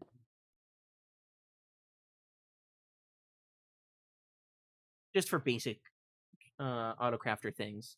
And then I have some more advanced tutorials thanks to the help of Hygiene. Then I'm also working on that. It'll probably be a full video, though. I don't know if I can fit it in a short. And I don't think it deserves a short. I think it deserves a full video. So it'll be my first full tutorial in a very long time.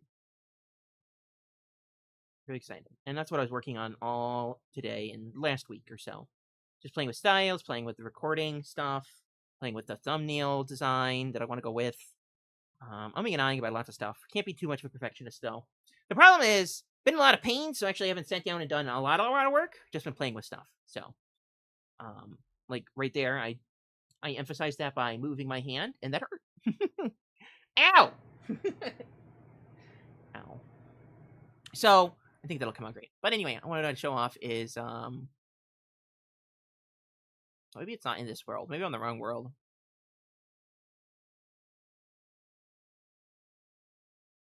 This is going to be the base, though. We're going to have on SlackVille. I'm going to go here.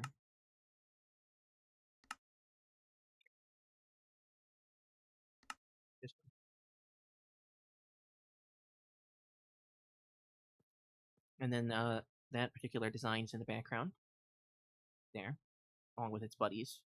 And then over here is what I actually care about. Is this. This will be the title design that we're going to go with. I might change it up or might keep it the same. One big change that I had to do is I moved the lava down a level, and then we're going to put orange glass above that.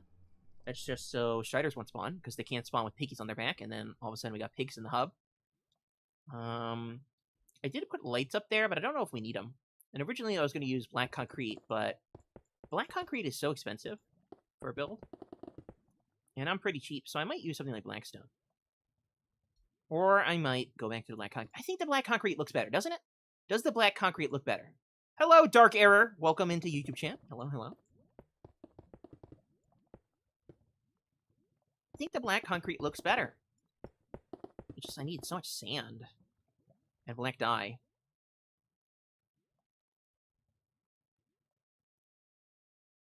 It does look really good, doesn't it? Helps give you that ethereal evil vibes that I think will go well with our castle base. Got a question, says Dark Error. Well, I might have an answer. Maybe. Maybe. Can't guarantee. If a cow goes moo, does a moo go cow? If a moo was alive, maybe it would say cow. Maybe it would. I got a friend. Maybe we should ask somebody. I have an expert in this. In all cow matters. Let's go here. I really know someone that I think would have an exact answer for this here. But we have to go on a bit of a journey. They're a bit of a recluse, you know. They don't always have the time for visitors. But thankfully, we go pretty back far. We go, we've been around the bends together. Phantoms, I don't got time for you. We don't have time for flying squirrels, okay? My horse is faster. Lampshade, kick it into high gear! Lampshade, move faster! Maybe I should have slept. Oh, they're really gaining on me.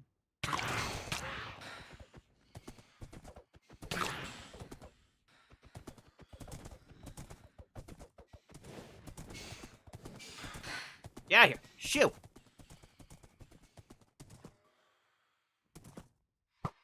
To pop my totem? Rude? Am I gonna die to phantoms? I'm trying to go somewhere, guys, okay? Don't got time for your shenanigans. Got a phantom memory, though. Sometimes you gotta understand the laws of cow. Like I said, we have an expert here. If I'm not getting attacked by flying squirrels, you know, they're not the experts. They don't know anything about cows. We have the cow, the one and only cow. The cow that will rule them all. The hero of all cows. You know? The light in the darkness of all others. The Phantom Menace. We did have a Phantom Menace in my basement. Was that another Phantom? It was.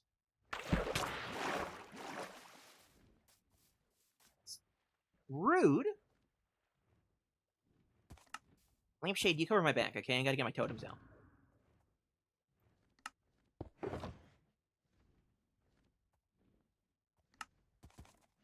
Squirrels here are relentless. See, on this world, I have actually everything in my place, and I know where they are. It's nice like that. Lampshade! Good, keep them distracted. They'll never expect us to go the way we're going the whole time. That's the last place I'd find me. See how long of an arduous journey this was? You could really see the adventure in my blood. Mostly because my blood's all on the outside of my body. But, you know, I was born that way, so... It happens. We did pick up a souvenir, though. However, I think we're here. We are here. Are you guys ready to see the greatest cow that ever lived? First, we have to go past the doorman. We've got Cow Kent here. They're an investigative reporter. They've been working on some mysteries in the local area for a long time now. But they've been keeping it close to their chest, you know? They don't want to let a good report out early. And that's just because they're an excellent journalist. I mean, look at that face. You can see those eyes. They know what's up.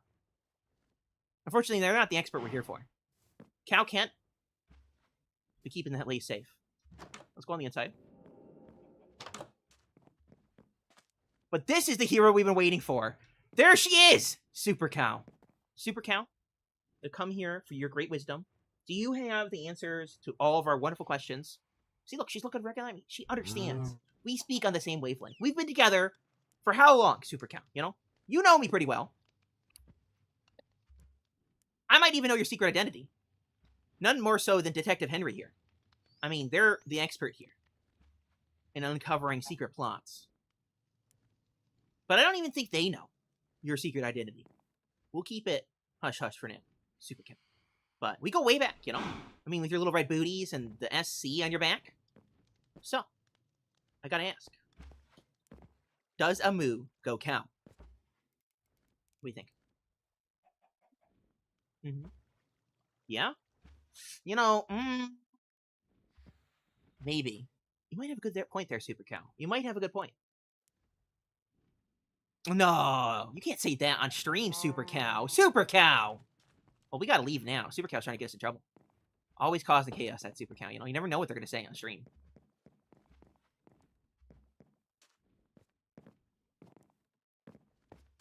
The cow has spoken. Yeah. I hope that was great insight into your wonderful question there, Dark Error on YouTube. I could sleep? No, why would I sleep? Why would I sleep when I can die over and over again to murderous, ravaging monsters flying in the sky? Oh, you gotta be careful. No spamming chat. Dark Error, you gotta be careful. Nightbot did not like that. Does an S car go? I think it does. I don't have any snails around here to ask. But I'm sure one of our great heroes around here would have an answer. Maybe Detective Henry, you know? They've investigated lots of snail disappearances. I mean, where are all the snails in Minecraft? Have you ever thought about that before? I bet you didn't. I bet you didn't! You've let all of those poor, helpless, little snails go missing, and you've done nothing to help them? That's why Detective Henry is one of the great servitors of the Minecraft world. Always looking out for the little guys, the people that go missing that no one else cares about, you know? What do you think, Detective Henry? Does an S car go? I think Detective Henry is also keeping this pretty tight-lipped.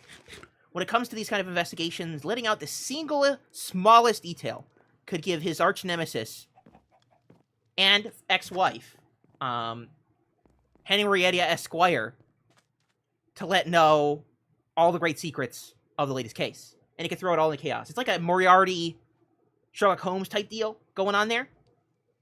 You know? Once passionate lovers falling apart. Vying for world dominance. You know, normal stuff that chickens get up to. What, you didn't think your chickens got up to world dominance? Well, you haven't been watching them, you know? Like I said, it's the little guys you have to watch out for. They know what's up. Right, Cowcat? I mean, you gotta trust those eyes.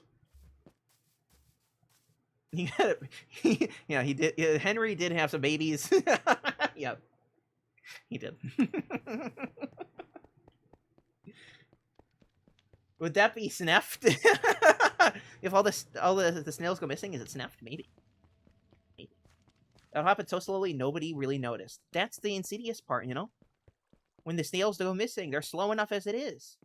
When they arrive late to work, you just think, oh, that's Snwilliam. Always a little late, but he's a snail, you know? He'll get there eventually. But then, Snwilliam never showed up. And neither did any other snail. Gone forever. Lost to the sands of time.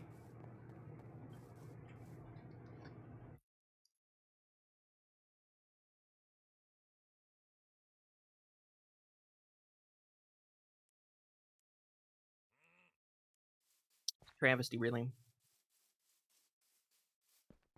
But I'm glad you guys were here with me to witness the greatest heroes of our age working tirelessly on the greatest problems that nobody else cares about. Someone has to care, and it will always be Detective Henry and friends, you know? What should they be called? You know, I never really thought, you know, like there's the Justice League and stuff like that. There's the Farmyard Pal. No, there's our Farmyard Pal is already taken, you know. The squad here, we got Super Cow, Cow Kent, Detective Henry, you know? They're forming a league of superheroes of some kind. We need to give them a name. Chickens are just tiny, microscopic, diminutive slime, or slim? Short wisdom tellers. Yes, they're full of wisdom. They really are. You gotta ask the chickens for their wisdom. Dark Error 54. You have to ask them. If you don't ask them, they'll never tell you, you know? They can't tell you what they don't know. And they won't tell you anything if you don't ask. And get back to regular SlackVille. And not log off in that house over there. It has a very murderous basement, and things tend to go wrong when I log off over there. If they're the bad guys, they could have been the Barnyard Bandits? That's so good, I might have to write it down. I like that one. I like that one. I'm going to put it in my super secret channel that only I can see. Hold on, guys.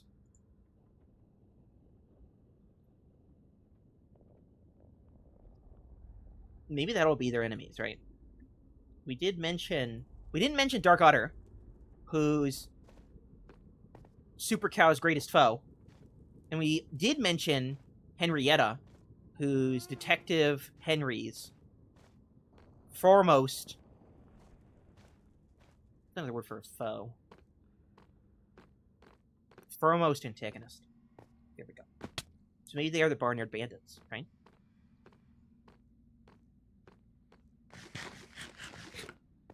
Maybe there's some secrets there that we've yet to unlock. Chiefs are the true heroes since they fight bad guys alongside the current heroes. Maybe I do need a sheep hero, right? Maybe we'll take applications for the sheep hero. You know, we got Detective Henry. We got Super Cow. Maybe we need a sheep hero. No. Frog hero. Maybe the frogs are villains. You know, they got a villainous look to them. Have you ever looked at a frog in the face? Those little beady eyes. They're up to something. I just know it. They have that evil look to them.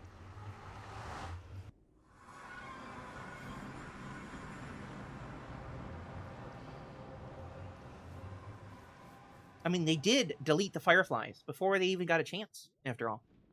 That sounds pretty villainous to me.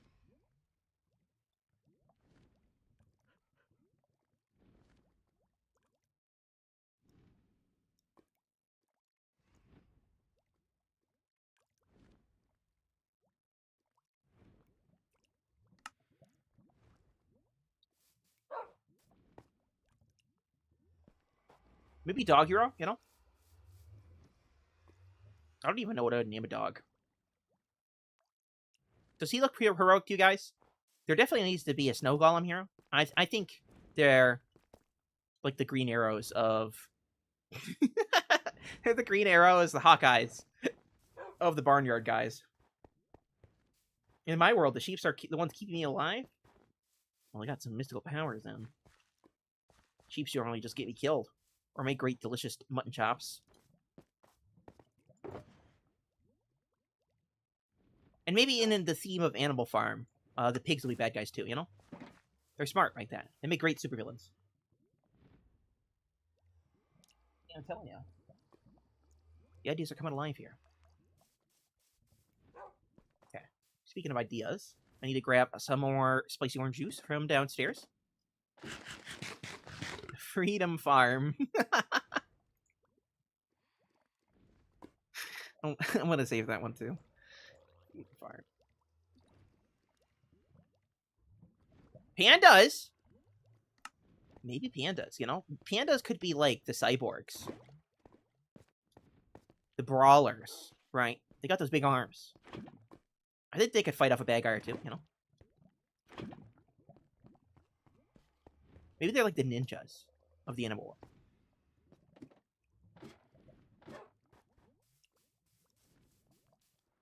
I don't know. Maybe I'm just thinking of Kung Fu Panda. I'm just thinking of Kung Fu Panda.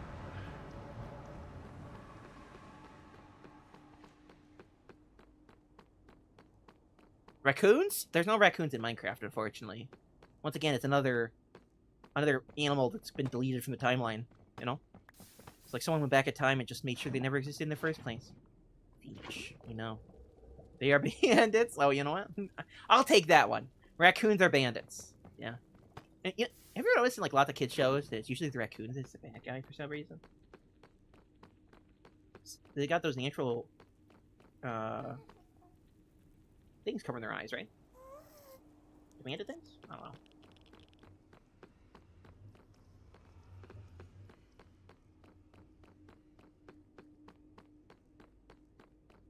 I might want to go to shopping district to think about my options for the coloring the walls of this tunnel. I might want to go black. I think black concrete will look wonderful along the walls there. It's just speaking to me, you know? And it's not a lot. I mean, it's still a lot of concrete, but I've tested a couple other blocks, and they've not really... I've not really felt the vibe, you know? They really haven't spoke to me in the same way black concrete has.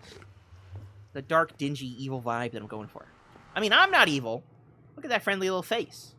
Your resident neighborhood, cat and cheese. But the castle we're building? Definitely evil. One bat pig? No. Bat pig! Bat pig! Bat pig! Maybe you're right, you know? You got the idea here. Bat pig, I think, has a lot of potential.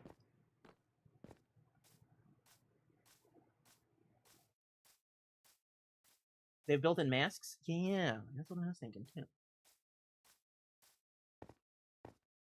Does anyone know if there's a dot? I gotta wait for the ad to end on Twitch. I am streaming to Twitch and YouTube. And as a reminder, if you like what you see here, feel free to subscribe on YouTube or follow me on Twitch for more. Join my Discord. I'm going to be streaming 2 times next week. Maybe releasing some more videos. So, if you want to see more of the Freedom Farm, that's the first place to find them. What I want to find right now, though, is some dye. It's to dye for. Hopefully it won't kill me, though. Does anyone know where there's some dye being sold here in the shopping district? Because I would like some black dye. I could go stab a bunch of squid, I guess.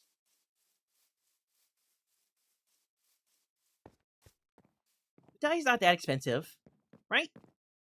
Maybe I'm just gaslighting myself. That's definitely not dye. That's books and stuff. Yes, I saw, but I don't remember. I don't remember where either. I've only been here a couple times. I buy stuff at the very beginning of the season and then I forget, you know.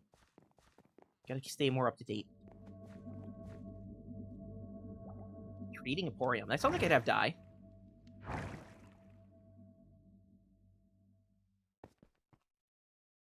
That guy's very orange. Potions. Somewhere near ladies.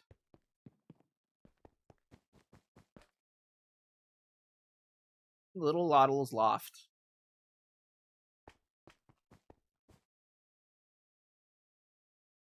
Sheep theft strikes again? Are they stealing from me? That's rude.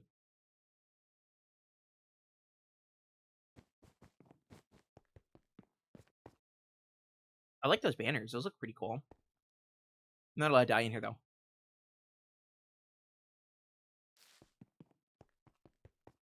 This is one of the coolest shops on the server. Whoever built this, just to let you know. I approve. So, if it's by ladies, it probably means Time Mart, if I had to guess. Bosses, bits, and bobs.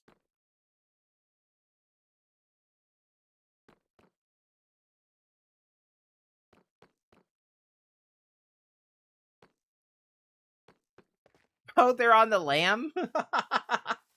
Is that when the sheep goes undercover? They're on the lamb? When they're running from the law? Wait. That's dye. Kinda. What does it cost? Diamond per stack. That's really expensive. Maybe I should just go stab squid, you know? At that point. Just go punch the squid myself. Strangle him. It'll be easier. We got a radar raid.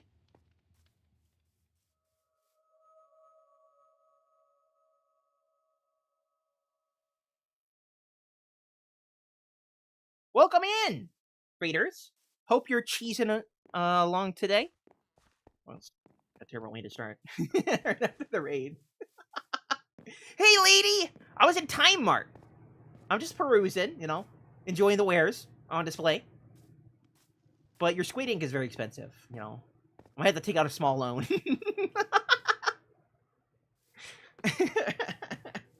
I told them to ask about Super Cow. No, some of them never heard of Super Cow. We were just looking at Super Cow. You are so in luck. Super Cow is hanging out on SlackVille forever.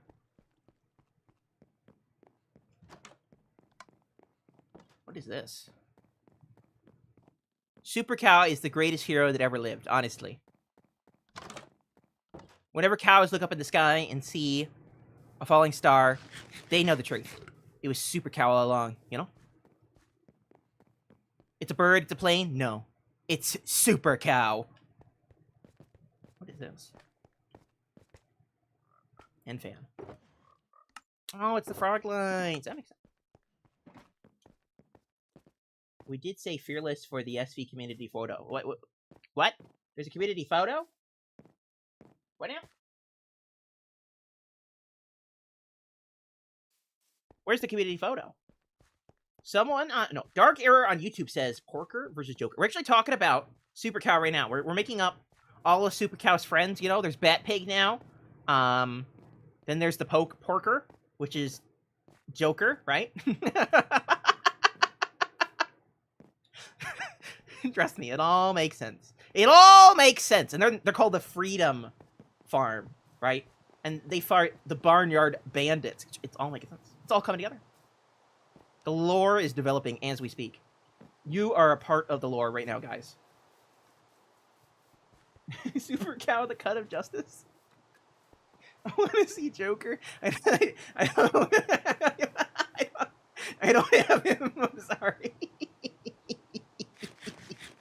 I don't have Joker with me. Maybe he's around here somewhere. If someone can make me a Joker skin for a pig, I will add it to my pack and put your name in my pack. I'm telling you right now.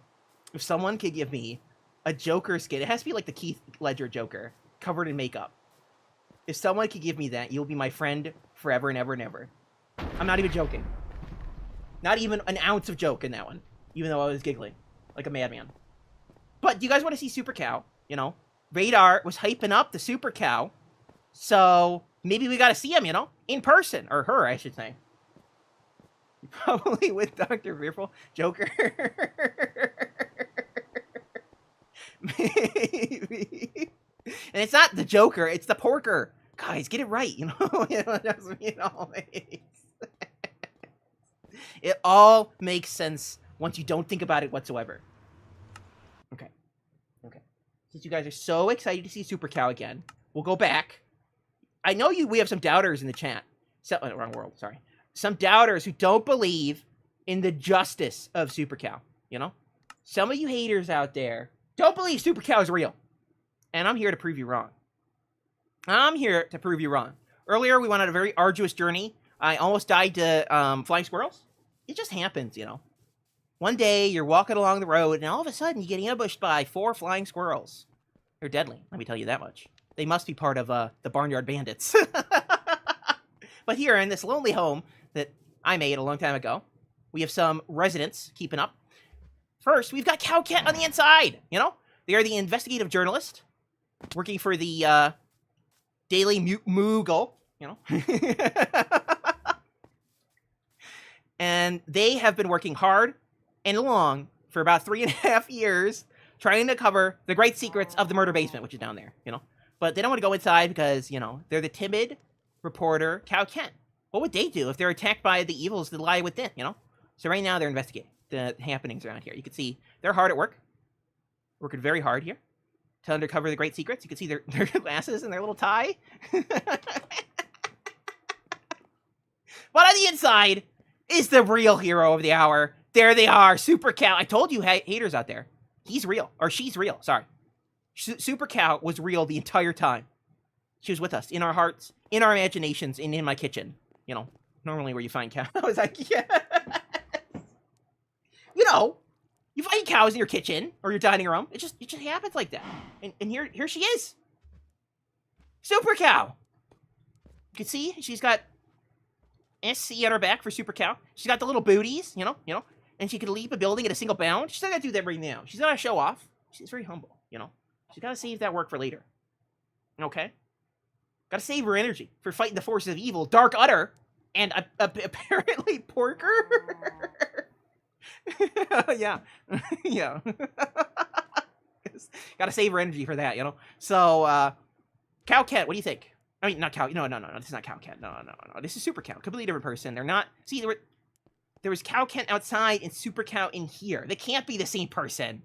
All you guys out there speculating they might be the same person. They can't be, you know? They're not the same cow. What do you mean? Super Cow's right here. They can't be. Impossible. But anyway, aside from that, we got Super Cow here all the way from Cuba. Did you know that's where Super Cow was born? Cuba? Yes. Are you guys ready for the great tale of how Super Cow was born and how she conquered the fight for dairy? Long, long ago, in a place very far away, on an island called Cuba in the Caribbean, lived one humble man by the name of Fidel Castro, who had one small itty-bitty dream for his island nation, to become the greatest dairy producers in the world, to rival the likes of the United States and France, to make the greatest cheeses and ice creams ever did see. One little itty-bitty problem, though. Just an itty-bitty one. Just a wee-bitty one. Right, Super Cow? Yeah? It's really hot in Cuba. Way too hot for cows, you know? Poor Super Cow, her ancestors were really built for the Cuban life, you know? Living on the beach, drinking some martinis. Not really the life for cows. So, Fidel Castro had an idea. He would simply breed a race of unbeatable, impossible to kill super cows. You know, just casual little breeding session with all the world's greatest cows. So, he sent the world's greatest spies, all the greatest spies he could muster, out into the world, looking for the greatest breeds of cow that ever did live. So he could bring them home to Cuba. And in the wake, to preserve this great cow race, they built the world's largest refrigerated building. The world's largest refrigerated building just for cows. I mean, they also store milk there and ice cream, whatever. But, you know, it's for the cows because they need to be refrigerated, obviously, because it's too warm. Obviously, guys, it all makes sense. Trust me. This all makes sense. So, he sent out the world's greatest spies to all the corners of the world who would mysteriously pay for cows and stacks of $100 bills and then disappear forever at auctions, and then leaving people kind of, did that guy have a Cuban accent? Did that guy have a Russian accent? Was that kind of weird that he paid for the cow and 12 times its actual worth in $100 crisp American bills that have never been touched and then disappeared from the face of the earth? Nah, it can't be. So, on he went, collecting us. You see, Fidel Castro had a grudge to settle. The greatest grudge of all time. You see, some people really didn't like our boy Fidel, you know? Not big fans. And they tried to have him have the forever super sleep about 154 times. You know, just a casual 154 assassinations attempted on him. But the most fiendish, the most outlandish, the most evil of all. What do you think, Sheep? Is this Sheep a superhero? Do we have a superhero in our midst? Maybe. I think we need to have auditions for the Sheep superhero. You know, maybe they just don't hold up to Super Cow standard. But anyway, back to the story. On one fateful day, Fidel Castro, as he did every day, decided to eat 4 gallons of milk and 4 quarts of ice cream. You know, just a casual several gallons of milk. And he went into his freezers, which he had attached to every one of his homes. Massive industrial freezers, just for storing dairy. When all of a sudden, his aides came running up to him and told him not to touch the milk. Don't touch the dairy. It's been poisoned! Poisoned, they say. All of his ice cream, thousands upon thousands of gallons, poisoned. And the only recourse they had was to pour it into the sea. Pour it onto the beaches and watch it wither away. And as Fidel Castro fell to his knees, as ice cream melted into the beach around him, he grabbed tufts of sand, threw his hands into the air, and said he would never forgive the Americans for such evil slight. And that's what started this rampage of collecting cows and starting a cow breeding program. He would be the one to have the cows and control the milk from the beginning to the end. On one fateful evening, as lightning struck the top of the world's largest refrigerated building, a cow was born. Not just any cow, not just any heifer, but the greatest one that ever lived. Super Cow herself was born. Control the milk, control the world. Exactly, Hydrine. You see here. You're figuring it out. The Boston Tea Party, this is more like the Cuban milk party, you know? And less of a party and more crying into the sands because all your milk went bad and you had to throw it out. Because it was poison. And you throw all your ice cream and all your cheese. Don't forget the cheese, guys. He was a big cheese connoisseur. He also had to throw out all his cheese. Greatest crime against humanity, honestly. And, hold on. Like I said, you guys are distracting me. You're distracting me. Guys, distracted me, okay?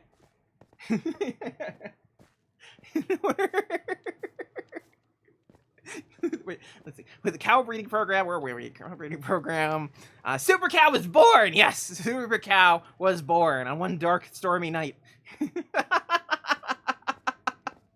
As lightning struck the top of the tallest tower on the world's largest refrigerated building. I'm staying on target, okay? We're telling a story. I'm staying on target. Cheese over bees. Cheese over bees? Yeah, I don't like bees either, so that's all good. Dark error. Aquaman. maybe one of our dolphins could be a hero, right? Maybe we got Aquafin upstairs. You know, let's go upstairs while I'm telling the rest of the story. So, the greatest cow has ever has just been born. But Fidel was worried. With all these assassination attempts on his life, this cow would soon be next. He knew the jealous dairy hoarders of the world would be out for the greatest cow that ever lived, to kill her in her infancy before she ever got a chance to show her immense power. So, of course, you know, the normal response was to send his own personal detachment of bodyguards, the ones that are fiercely loyal to Fidel himself, to guard the cow 24/7. No one would be in and out of the special room built in the largest refrigerated building in the world just for this cow, where she would be waited on hand and foot, manicured and taken care of by a litany of experts looking at her health and making sure she lives her best life.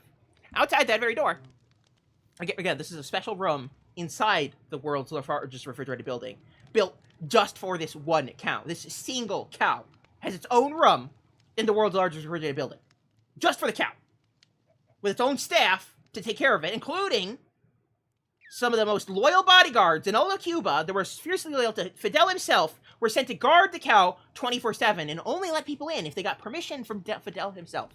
Only those with the permission from the highest levels in Cuban government will be allowed to bear witness to the greatest cow that ever lived, Super Cow. So important was she to Cuban identity that she was the first page of newspapers for like her entire life. The Cuban newspaper every day would be stories about the greatest cow that ever lived and what she was getting up to today, including during the Cuban Missile Crisis, one of the greatest crises of the last century, where nuclear war could have started at any moment. One of the few times in history where Cuba's name echoed throughout the world. Super Cow was on the first page, and the Cuban Missile Crisis was, you know, a little bit later, like page 14 or something like that. Just a minor inconvenience in the life of the greatest cow that ever lived. Of course. And of course, she was also on money. She was on postage stamps. She had her own postcards. This is the greatest cow in the world we're talking about. One time, she was milked the most ever from a cow in one sitting. Like I said, she's the greatest cow that ever lived, and you guys doubt her brilliance. But of course, one day, all shining stars will shine their last. One fateful day, many decades ago, Super Cow left this earth. Of course not to die, because she's Super Cow. She just returned to her people on Cow Krypton, far, far away. Cowton. They had called her back. You see, she was never born on Earth. She was sent here for her people to invent the world's best ice cream. Fidel had constructed the largest transportation system for the distribution of ice cream in the known world, to make sure every Cuban had at least 50 flavors of ice cream to test for. And to this very day, if you go to Cuba, you could still find these very same out-of-these-world rocket ships. They look like they've just been landed all over Cuba, ready to serve as many flavors of ice cream as they can give to the general public. Though long since have been the days when Super Cow was here and those 50 flavors of ice cream were by her grace, you can still get a measly like 3 from these places. And like I said, if you ever look one of these up, they're spaceships. And that's because Super Cow is an alien invader sent to protect Earth. When she went back to Cowtown, she found out she was the last of her kind. You see, the fiendish Dark Udder had come and destroyed her home world on the day of her birth. And they had sent her far, far away on a little itty-bitty spaceship, hoping that she could take some of their culture, some of their home with her. And now she preserves the entire universe, the entire Minecraft world, with truth and justice and cheese in her hearts. The end? Question mark. We didn't even get to the part where she fights vampires, or how her milk is like the fountain of youth, but for cows, you know. But I hope you guys enjoyed the retelling of Super Cow. I repeat, Cuban milk curdling.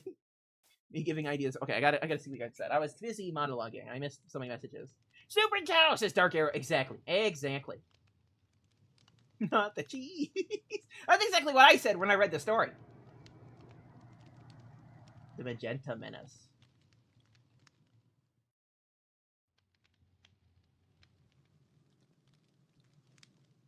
Yellow Roses thinks that Porker should be Batpig's nemesis. I think so too, you know? Batpig definitely has Porker as a nemesis. I think they got something going on there, you know? Every good hero needs their nemesis, right? What good is any story without an excellent villain? You know? And Super Cow right now is out there fighting the fiendish Dark Udder to prevent Dark Udder from wreaking havoc across the galaxy. We see Dark Udder is hoping to hoard all of the milk in the universe for themselves, you know? Collecting planets and cities, entire milk plants, just to hoard for themselves. And if Super Cow doesn't stop them, milk, ice cream, and all the greatest dairy products in the world, and the universe will go extinct. It's a lot of work to bear, but, you know, Super Cow can handle it. Her heart is as big as a cow's, so it's got a lot of room. Cuban milk curdling. See. I have an idea. Sheep could be green. Our Green Lantern? Maybe. Maybe we have a green sheep, right? Because the sheep do come in different colors. What would a Green Lantern sheep name be? You know, we got Super Cow, we got Bat Pig. If there was a green sheep, it was also Green Lantern. What's their name? The Bo Venus? Is that... Is Bo Venus? Is that... Maybe that's the name of Super Cow's home, you know? Maybe Super Cow is purposely kept hidden. So I wouldn't know, because they know that as soon as anyone does, they'll go to the ruins of Bo Venus and harvest it for all its milk, you know? Plunder the last of her culture.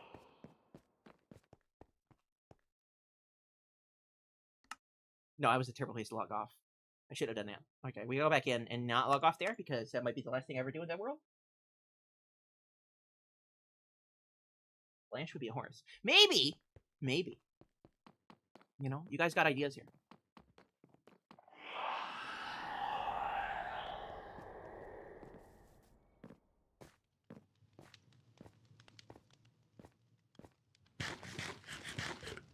We're developing some lore here, guys. Active lore development. Low sheep? Oh.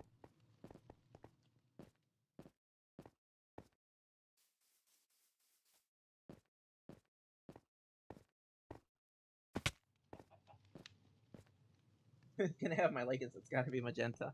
Well, there is a magenta lantern ring in DC Universe. The love rings or whatever they're called. I can't remember. The love lanterns, right? Green is willpower, pink is love, or something like that. Pink and magenta is love, something like that.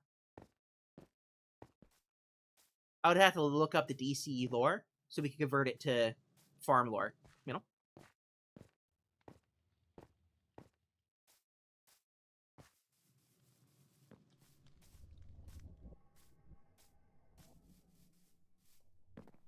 We're trying to think of where I'm going to actually log out.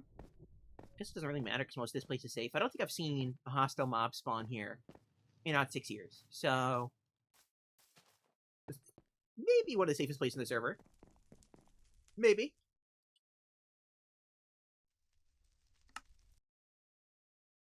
mean, what could go wrong?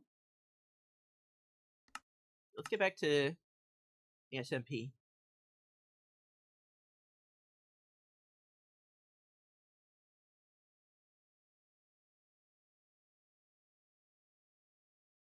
Set up well enough. That's my motto. Well enough. We're actually going to be changing the lights in the SlackVille Forever world. I think Relic was saying that. We're thinking about changing them out to get rid of the on that world, because it's so old, right? How should I say this?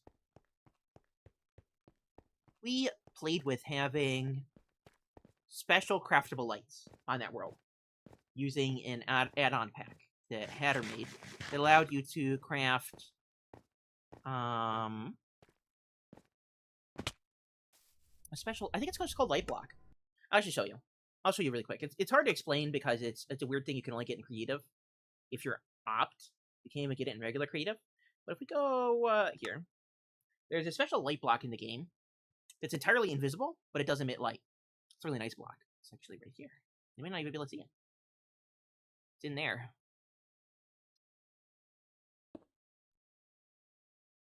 Not gonna let me grab it. I'm gonna have to.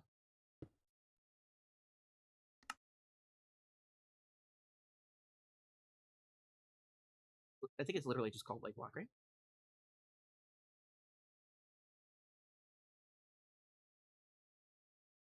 And they do come in different flavors.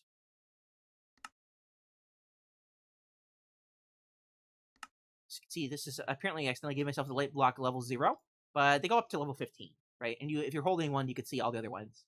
So you can see they all have well, there's one for every light level in the game. There's between 0 and 15 light level in Minecraft.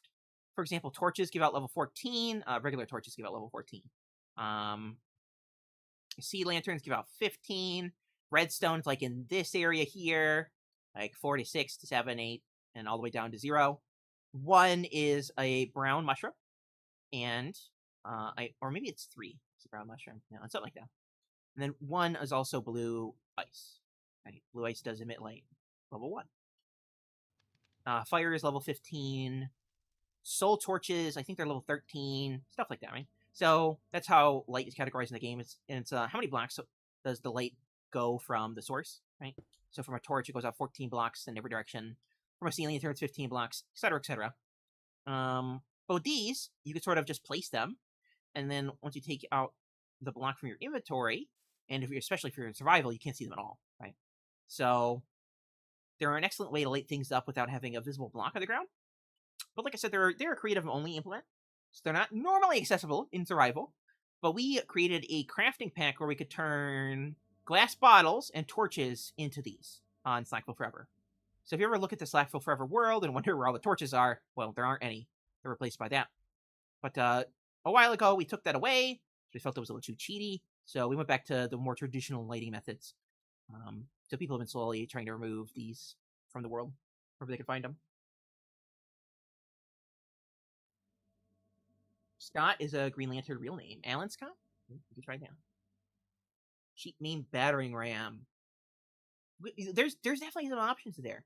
I think we definitely play with the sheep being the lanterns of the world. There's a lot of stuff to play there. And yes, this is every block in Minecraft, other than the new copper blocks and the AutoCrafter and whatever. It's every other block besides those, based off of 1.20. So I do need to add all the new blocks that came out with the new update, but everything else is here. And then also all the different directions of redstone. So my pack has special options for redstone. For example, you have these little arrows on hoppers. We have green on the side of sticky pistons. Normally they look just like regular pistons from the side, so you wouldn't be able to tell. But mine has a little green on them. And then, like I said, hoppers also have arrows pointing where they are, and depending on their power or not. If they're powered, they're red, means things can't flow. If they're green, the things will flow. And then observers have these lights on the side, so when they're... I don't know if I want to power these, because I'll break them. But when they're powered... Oh yeah, there we go. They glow red on the side, like that.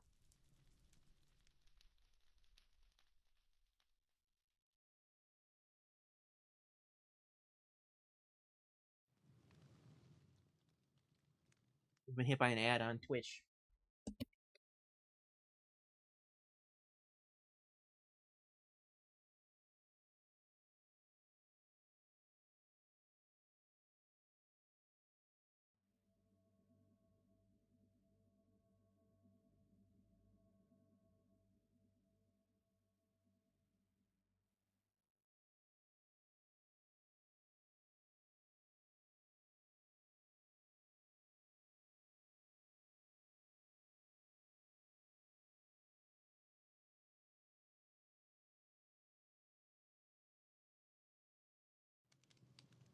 I have anything else? I'm trying to think. Do I have anything else redstone related in my pack? I think it's just the pistons, the hoppers, and observers. I don't think I mess with any of the other redstone components. I do want to give those guys faces, though. I think that'll look cool. Of course, I have over here. I have not trapdoors. These things.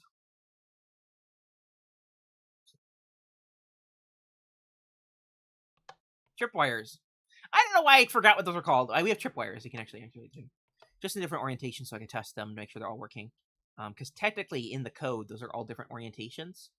And one time when I was working in my packs, one of the orientations, I think it was of the pistons, didn't work. Every other one worked. But only when the piston was like extended, and I think it was this one right here, facing that way, it didn't want to work. They technically are coded as different blocks in game. And sometimes things go wrong. But anyway, that's why I have them all extended like that. So, now that the ad's over, I can actually read Twitch a little bit. Let's see. Cheap name Battering Ram, who drives a Lamborghini. He fleeces the public, the sheer audacity. Better watch out, he's coming for you. They're pretty good. He does have some amazing puns. I don't know if I could come up with them if I had all the time in the universe sometimes. The only working unplaced light blocks left are relics.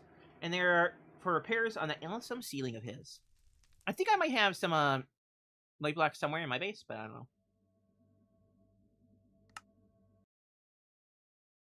I didn't really play the light blocks all that much. On the Forever World, anyway.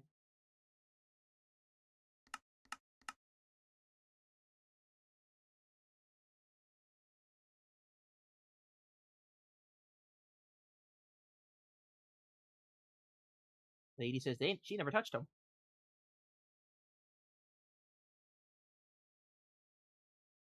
Play with them just because when they were added, they were like a novelty. I have them on CourageCraft, my personal server, and I'm not getting rid of them. I actually like them. They're really hard to get rid of, though. I will say that. Because they're invisible. Turns out finding something that's invisible is not easy. I mean, it's not hard either. Because they emit light. And in the dark, you can see them. Because they emit light. But in the day, you sort of gotta fumble around a little bit to find them. So, like I said, they're not impossible to get rid of, but it's just like a bit of a nuisance when they're sitting there. Because you also, in order to get rid of them, you have to place a block in their space. You can't pick them up, obviously. So once you place them, they're there forever. Because they're usually a creative mode item. So why would you need to be able to pick it up in survival? That's like asking why you can't pick up a command block, right? Other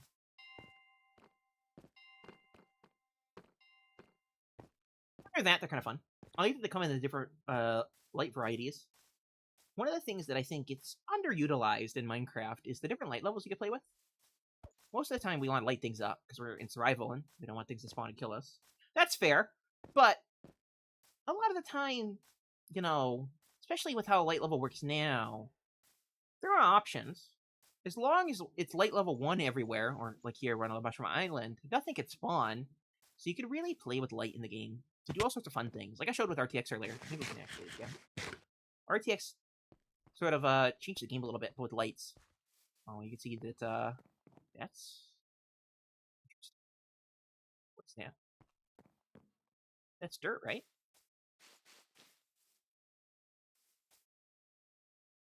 That's moss. So my pack does not have a moss support. Hey, you guys get to see it now, where the black glow. That's just, oh my gosh, interesting. Oh no. Huh. Oh. Oh no. Huh. There you go. You can see the green light. I told you guys. RTX can do really fun things with light levels. Yeah. What is that? It's just leaves. Why are they glowing? What leaf is that? That's just oak wood, right? Why is it glowing? Yeah, RTX looks a little funky, huh? What is this block? Is that just red concrete powder? Yeah, it just Or is it the regular concrete? No, it's the concrete itself. Okay. The concrete glows red now. And the greens and the... it sort of looks like Candyland or something.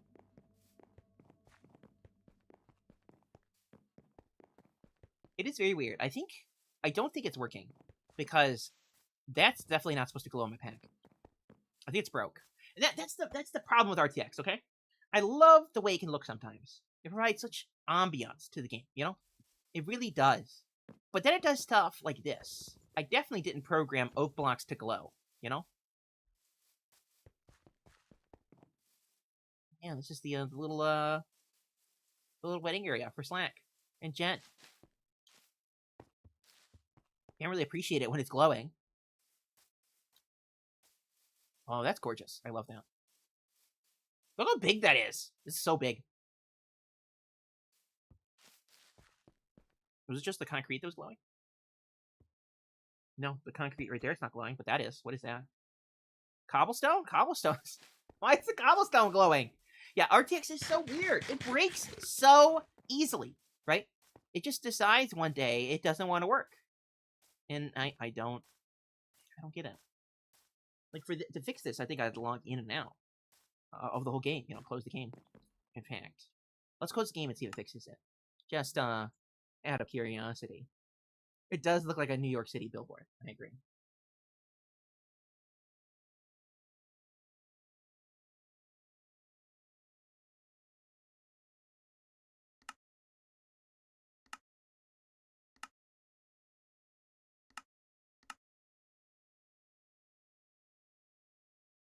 We'll see if those are still glowing. They're not supposed to glow.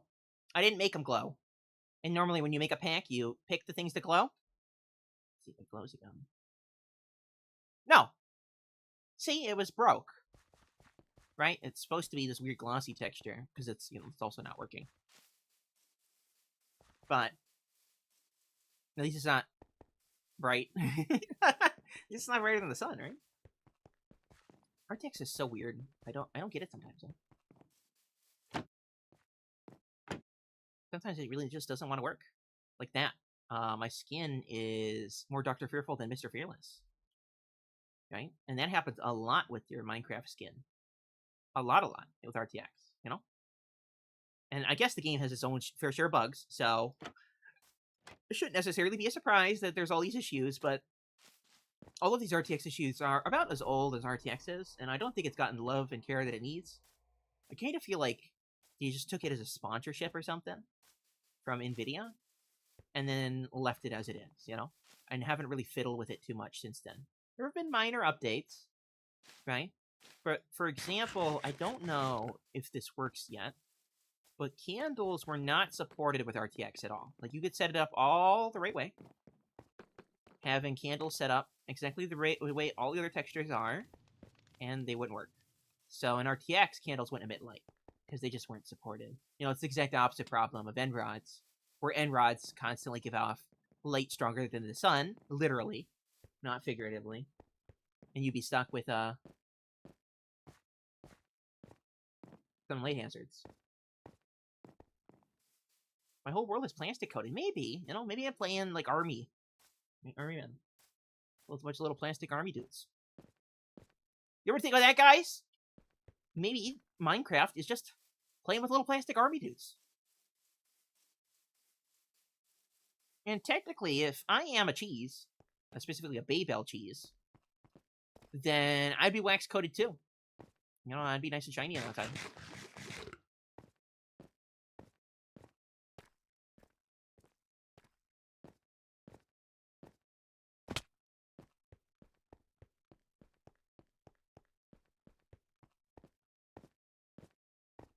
But what I might do, because, oh, hold on.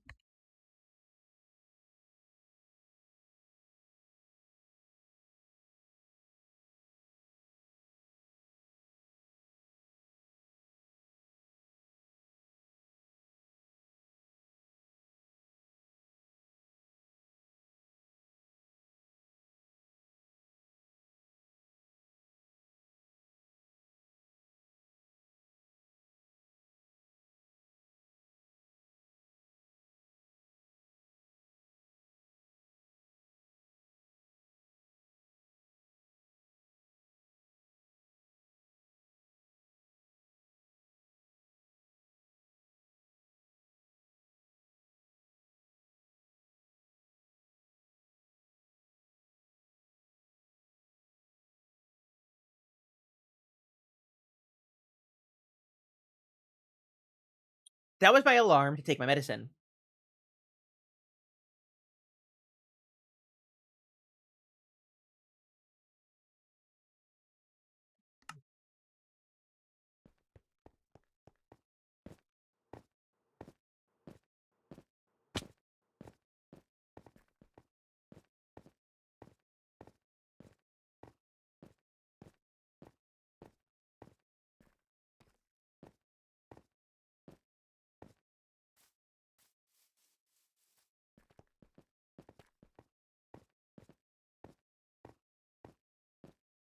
I was gonna say something, but then I forgot because my alarm for my medicine rang because I have to take it at the same time every day. Did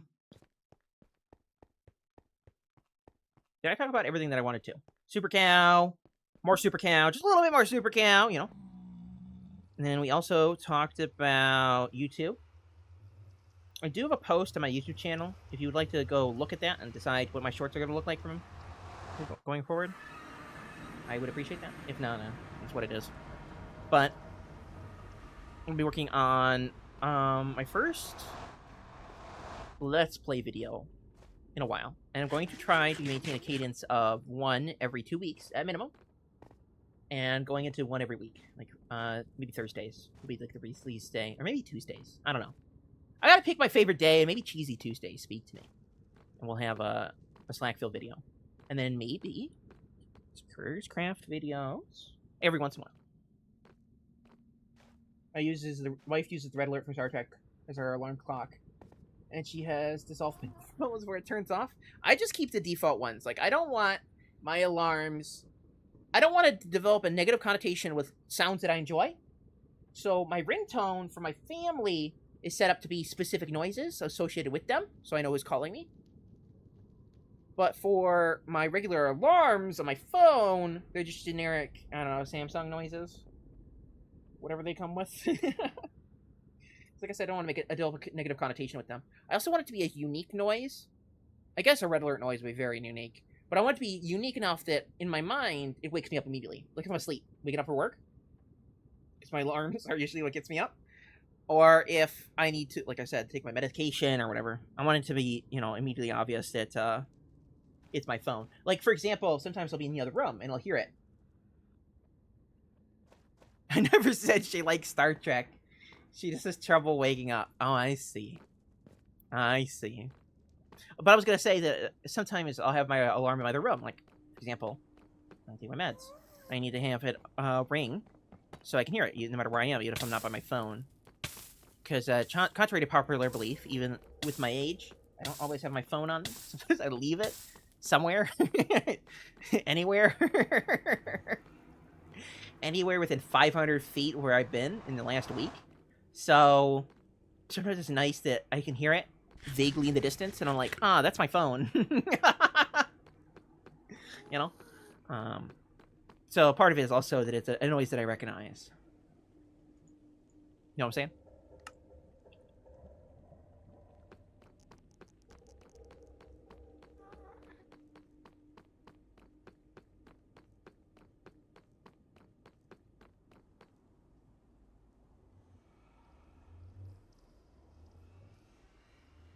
Something.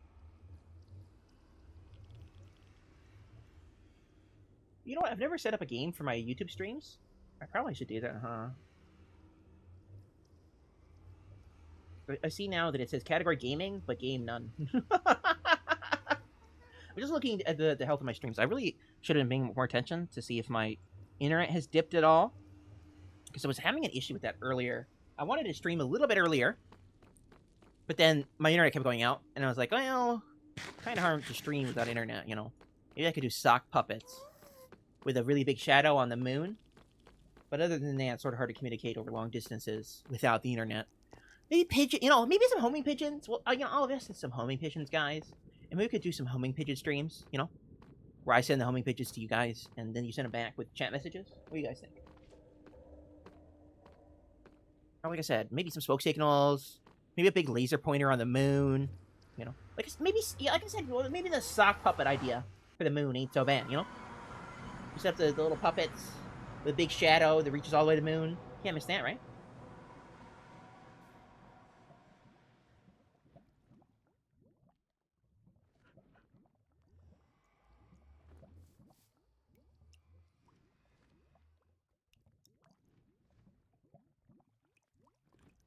I always spell the word have wrong. So the server has not crashed. Or maybe it did before I logged on. I don't know. I was fumbling around a little bit for there. A minute there.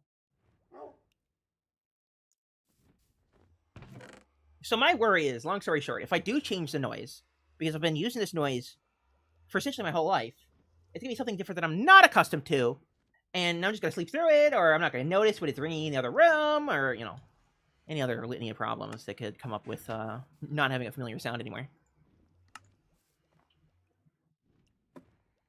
But I have always thought about that, you know? Would it be cool if my alarm was this? Would it be cool if it was that, you know? What if it was like the classic Star Wars alarm noise? You know? Would you really hire me as a soundboard artist? Because I think I could do it with just my voice. Just that versatile. You know? I know you guys just got a perfect image of that noise in your minds as I made it. Practically indistinguishable from the real thing. But I assure you guys, I was not alive in the 80s to make that movie.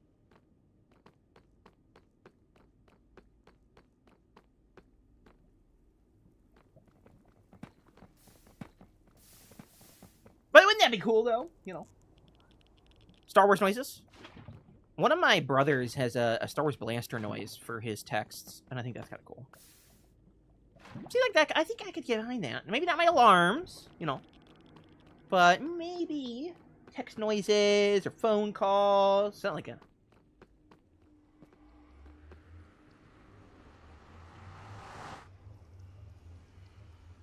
Disconnect. There we go. So it'll be easier that they typed it, so I can type it too.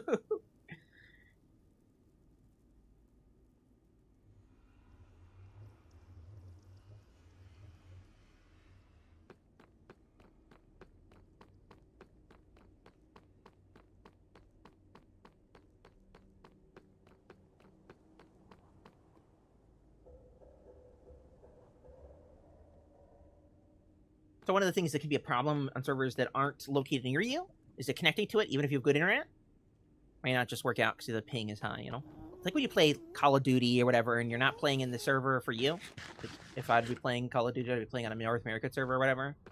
You know, if you're playing on the Asian server or something like that, normally, and you try to connect to like a North American server, you might find issues with your ping. You know, what I should do is I should make the glass. I've been placing lava this whole time, but I haven't really been covering it up.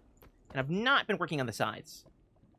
Because one thing that we're going to need, if I'm going to go with the concrete, I'm going to need black dye.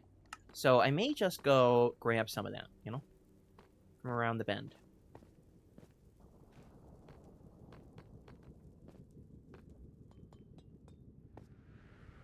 And I'm sorry, lady, but I don't know if I can afford to pay you a diamond for a stack, so I might have to stab my way to victory. With the, squid guys out here. The squid squad, you know? It's like the Minecraft version of the... What did the kids say? Unalive?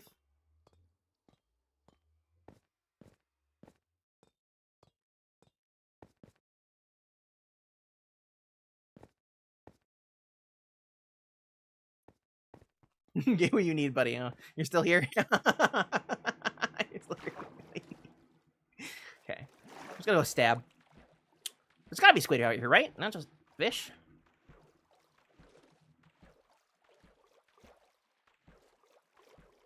There we go. So squid. Maybe we'll see. Bedrock's most famous exclusive mob, you know? All you Java players out there better be jealous. Because you don't have baby squid. And we do. And you don't have baby salmon either. We have two types of salmon that you won't get on guava juice. We have extra small baby salmon, which is, I think it's 1/4 of a block in size. And then we have the 2-meter long salmon, which is 2 blocks long. You guys get all the sizes between those. On Bedrock, though, we get the extremes. And like I said, we get baby squid. We also get baby glow squid as a consequence of having baby squid. I think there's a couple other things we get. Fearless Friends, the Freedom Farm, Heroes of Fighting Their Foes, and the Fortress at Fondue Falls. is Fondue Falls where their headquarters is? You know, I've been thinking about giving Mr. Fearless his own superhero name. I was thinking Captain Cheddar or something like that. You know, Captain Cheese. And maybe Fondue Falls is where Captain Cheese keeps his cheese-mobile or something. You know, his cheese bike. Because I think it would be like, what is that? A copy of Captain America? Don't want to drown. I'm trying to copy this message. Don't want to drown in more than one way because there'll probably be angry fork people at the bottom.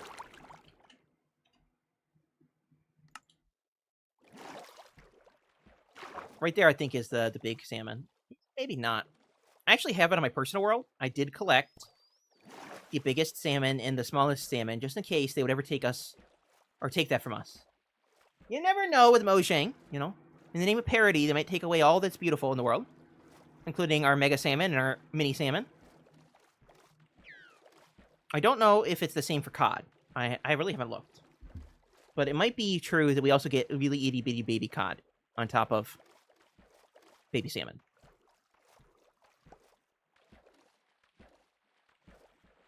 What's that bubble effect?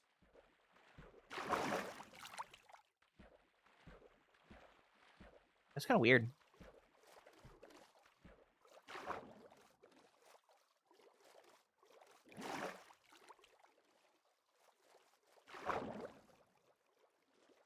Oh, the harbor looks great, by the way. I love how it looks. We're getting a lot of dolphins. We're not getting a lot of squid. I think someone might be running a squid farm right now. Dark Era says, I'm back! Welcome back. Hope you're cheesing along at the speed of sound, because we're having a great time here, Hunted Squid. And talking about Minecraft Bedrock exclusive features.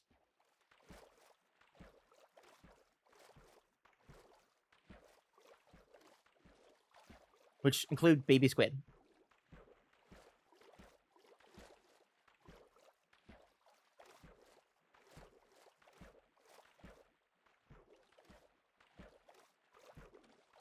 I think phantoms can get me over the ocean, so I might go take a napsy doodle. A little napsy wapsy poo. And avoid the oncoming death that's probably hovering above my head right now. It's like a Looney Tunes anvil ready to crush me at any moment. All the exclusive features, that's not really close to the top. I will fight tooth and nail for my baby squid, okay? They're so cute. Squid are suicidal as enough as it is, okay? They need some light in the world. Get what you need. I've got plenty of diamonds. Thank you. I don't see any squid, though. I got 9 ink. I guess that's a start.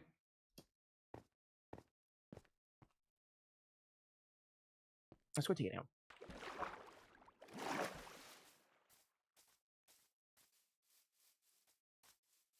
Is there any random beds around here? Little errant beds? Do you have a squid emoji on YouTube? I don't even know if I've ever played with YouTube emojis. Or is that just like a phone emoji?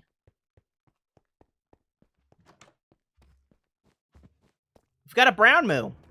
Maybe that's what Dark Udder looks like. You guys think that might look Dark Udder enough? I mean, the evil in his eyes. Look at those eyes. Come back. Look at those eyes! You could see the evil in them. Fiendish. If there was ever a definition of the word, a living definition, it'd be right there. I'm hoping there was a bed in City Hall, you know. Maybe the mayor needs to take a snooze. Anyone think about that, huh? Oh, this is nicely decorated. I like that.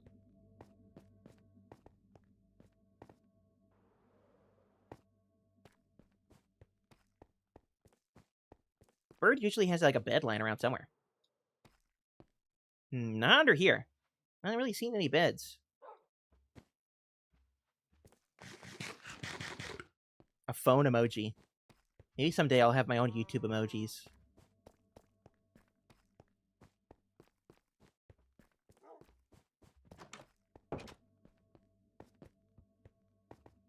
I was trying to look at the names of what they call the like the different milestones on YouTube, and I really didn't see any names. It was just like eligibility, which is not as cool of a name as like partner or affiliate or whatever like Twitch has. I know that's like a minor nitpick, though they don't have a name for it. Wow. But it makes it easier to converse about something when it has a name, you know? Like, imagine if we were playing a game right now that had no name. And not that the name was it had no name, but it didn't have one. Would the community eventually develop a name for the game? Its own name? You know?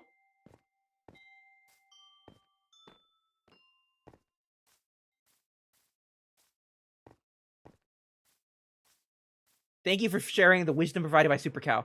The question has occupied my thoughts for an extended period, and I'm grateful for the insight. Says Dark Arrow. You're welcome. You're welcome. I'm hoping Super Cow can shed the light, you know, some creamy goodness around the world to save the world from all its trials and tribulations. There's gotta be a bed over here, right? Lady, where are you hiding all the beds? I don't want to go way up there to sleep. Well, I'll wander around so much that it'll become day, and then I won't have to worry about it. Do squid spawn at night?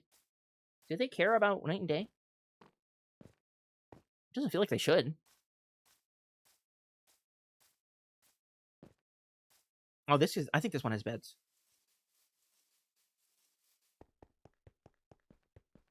Maybe not. I thought this had a... Oh, it does have an upper floor. I think it has beds up here, right? Maybe? Conference room? I like conference rooms. Can I have a conference? It's even got a projector. I like that. What is out here? Secrets. Secrets. Guys, they're secrets. Beds. Bed? Bed? That's not the kind of bed I need. That's too big. I'm like the berries and Goldilocks, you know? That bed's too big. This one's too small. But this one's just right. They even got a disco dance floor. But I can't sleep on that, unfortunately. What's down here? Does like have a squid, a fish farm that powers his XP banks? I think he does. Probably.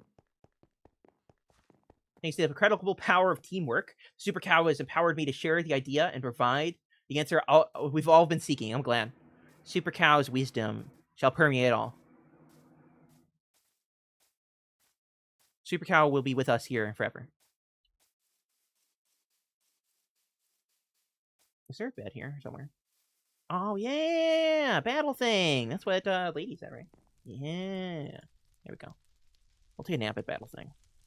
With our friendly fire. See? We got friendly fire turned on. See that, guys? Friendly fire is turned on! It's so friendly. See? I even got it on my face. You see this little smile right there at the bottom.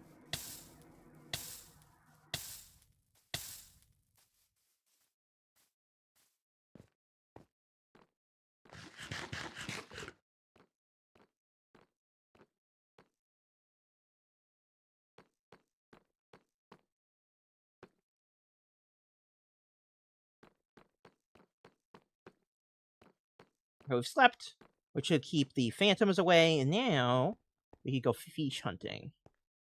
I guess squid aren't a fish, but you know, they're in the fish domain. They're fish-like. Friendly fire loves it does. It does.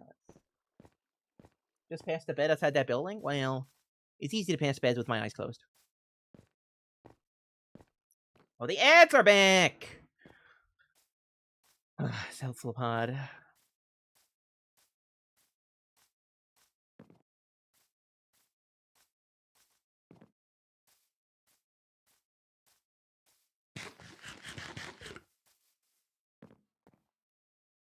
There's a lot of rotten flesh in the water, not a lot of, squid ink, you know? I was hoping the squid squad would just spontaneously combust, as they usually do, and I could just pick up the ink or run it by. We're getting the dolphins to spawn.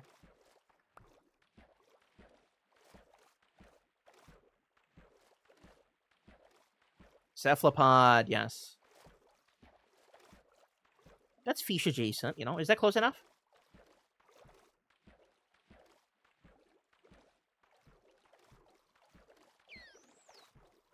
As a reminder to YouTube and Twitch, I am streaming concurrently to both at the same time. So sometimes I'm not talking to one of my alternate personalities. I'm actually talking to viewers in chat. I have been working on the interface for getting both to appear on screen. I wasn't happy with the one that I was recommended. Just the way it worked off the screen. I might set it up so it'll say the chat of both. I don't know. I haven't quite decided if I want the chat of both peeps to be on screen at the same time.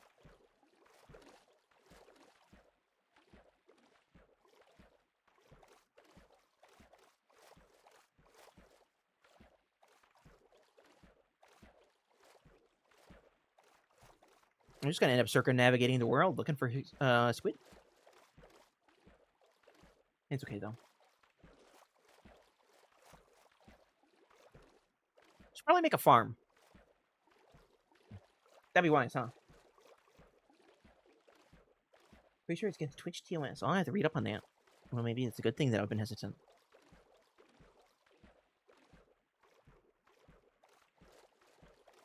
Did you know in Java, squid are 0.8 blocks tall, with a width of 0.8 blocks, and a bedrock they're 0.9 blocks tall, 0.95 blocks tall, and 0.95 width? And baby's height is 0.475 blocks, so they're like exactly half. That's interesting. There's squares. I didn't know that. There's the babies! Look at that, guys. I told you. Bedrock exclusive. You are the first. No, not the first at all. But, you know, you could be the first to witness this in 4 minutes. Something like that, maybe. Depending on how often people are playing this and looking for squid.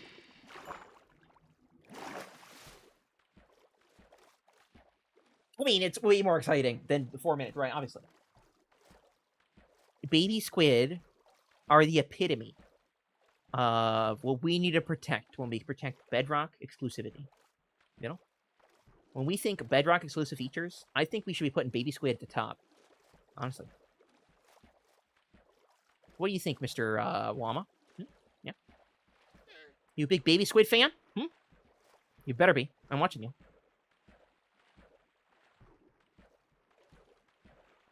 I think he's too busy watching the fish.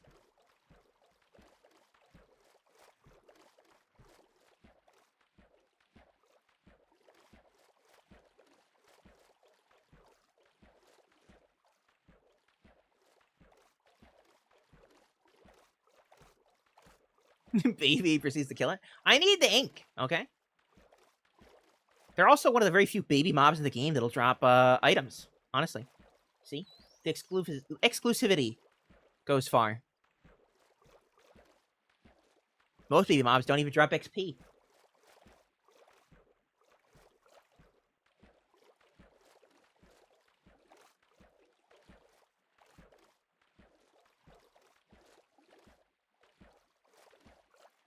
I need the ink, you know? I got a lot of books to write. Oh, there we go. There we go. We've got our next squid squad in lock. Unlock? In target? I don't know, something like that. On target. There we go. Words. They come to me eventually, you know? After a little bit.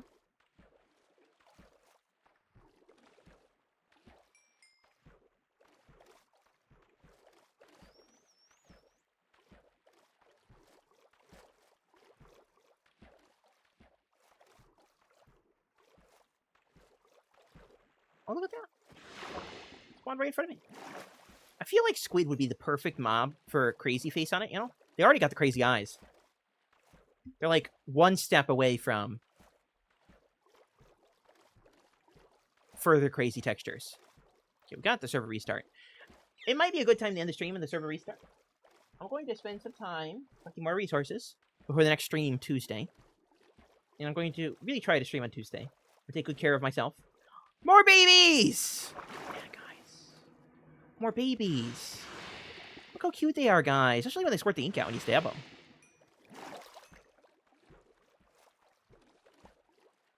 Because I want to work on the mega base. And then I'm also going to be further recording my first video. And we'll be getting more regular content after that. Just taking me a little bit to get into my groove. Like I said, I'm going to take good care of myself this week. Nurse my wounds. You know, poor injured fearless. Drink a lot of water. Not stress myself out too much.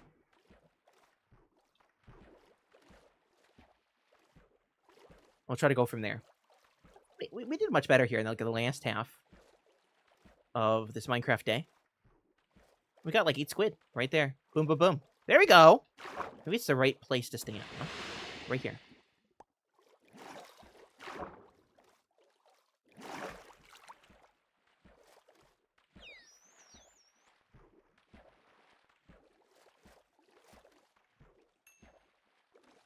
We're not killing the squid, guys. We're not killing them.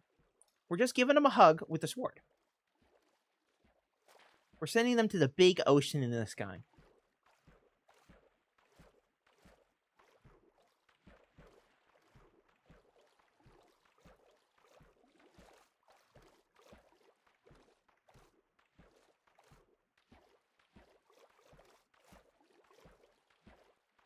Squids are squares? I think they are.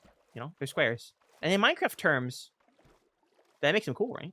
Or maybe they're cubes. Cuboidal? Okay, let's get back to land. Logging off in water is probably not the greatest call. Like, in the list of Fearless's greatest ideas, I think we should put logging off in the water during server restart at the bottom, you know? Somewhere near the bottom.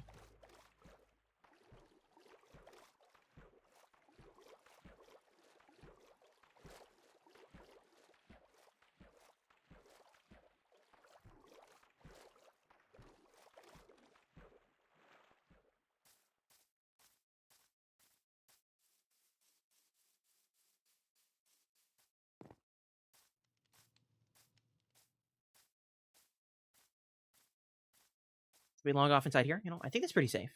Inside the mouth of the giant dragon monster. Nothing'll get me in here, right? Sid the squid sat sideways, so simple, silly, simply sat seated. Exactly. Exactly. I'm glad we're all on the same page here. Doing the dab, the double dab. I'm hitting you guys with the epic emote. Because apparently, or sorry, is it rare? Hold on. It's uncommon. The uncommon emote, right? We've got the regular dab. Where's that one here? This one, which is just a common emote. But then we've got the uncommon double dab. Okay? It's like collecting cars or something. This is a rare commodity right here. So rare you only have to pay like $2-3 for it. It all makes sense as long as you don't think about it, guys. It all makes sense. Okay. Let's pull up the end screen. Thank you all for coming out with me here today. Hope you all had a great day today. I know this was a semi-surprise stream. I did mention in my chat in my Discord earlier that it would be live at this time. But, well, not exactly at this time. It was just sometime today, depending on how I was feeling. And I have been feeling much better. The last couple days have been pretty rough. The 4th was pretty rough. I hope all you Americans, my fellow Americans out there, had a wonderful July 4th with lots of hot dogs and hamburgers. Gotta eat them all for me because I can't eat any myself. Only vegan burgers and turkey dogs for the rest of my days. No more beef. Beef is a forbidden fruit with all my ouchies. So, it's because of viewers like you that these streams are possible. Thank you all for coming out today. Especially the wonderful moderators who keep these streams safe. In this case, it's just Nightbot and Streamlabs today. Again, if you want to see more, subscribe on YouTube or follow on Twitch or join my Discord. I get the buttons to work. Tried it earlier. It's kind of comfy. Oh. Discord, and there's even a link to Slack's Discord in my Discord. So if you're curious about seeing other people who stream with me, like Radar, who rated us earlier. Oh, yeah, you know what? I didn't even give a shout out to Radar. I sort of forgot. I feel kind of bad now. Sorry, Radar. I was so into what I was doing at the time. I'll give him a shout out now, actually. Radar is another wonderful member of the SlackVille community. He rated us earlier. I'm sorry, YouTube chat. I'm talking about Twitch things. Here we go.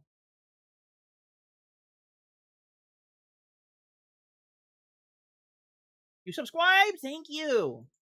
Thank you, Dark Hero. Welcome to the Fearless family. There was supposed to be a noise when you subscribed. I don't think it's working. I think it's mad at me.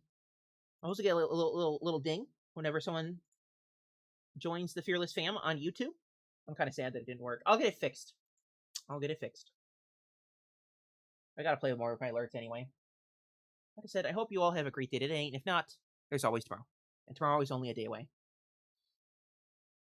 And I guess I'll post the Discord in YouTube chat as well if anyone is curious.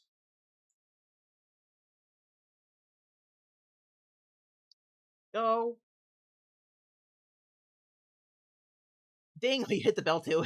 Is that what ding means? I appreciate it. I'm not as well versed in the YouTube terminology as the Twitch terminology. You gotta hit that bell and you gotta subscribe and hit the bell. Is that what they say?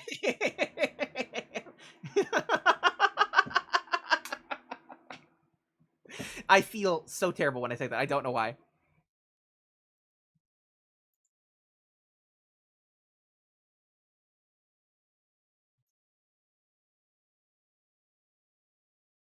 Any other announcements? No, I think that's about it. Good July 4th. Good cheese. Make sure you all eat your cheese. That's what I'll say. And then we got to find a rating target on Twitch.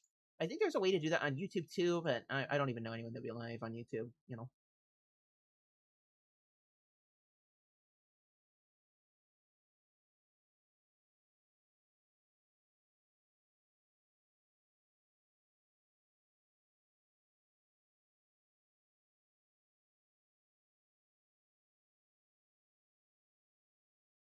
Smash that like button. There we go. I need to practice, guys. I'm outside of the loop.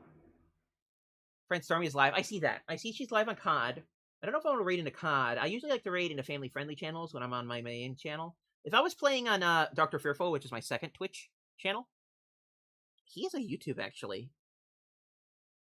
The next time I stream Dr. Fearful, I might, maybe, I might stream Twitch as well.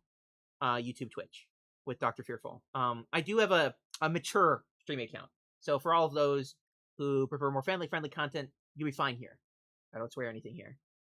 Cannot promise the same on the scary stuff. Oh, you know what I wanted to announce? That's what I wanted to say. I'm going to be playing some scary games in the next coming months. Spooky season is right around the corner, guys. And I've never played a really spooky... I played Phasmophobia, but those with friends. I'm going to play some scary games my friends recommended in real life. They told me they're real spooky.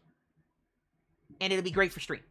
So that's what I'll be doing in the next month. I know that's like months away, but I wanted to say that as well. If you guys are interested, I'll be doing that. But that, I guess I got on that spiel because I was talking about my second channel. It won't be here on my main Mr. Fearless channel. It'll be Dr. Fearful, the spookiest guy of all.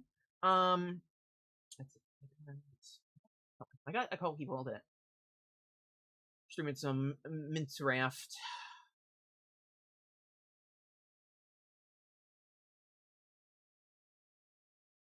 Bob Ross is live. Guys, we could raid Bob Ross.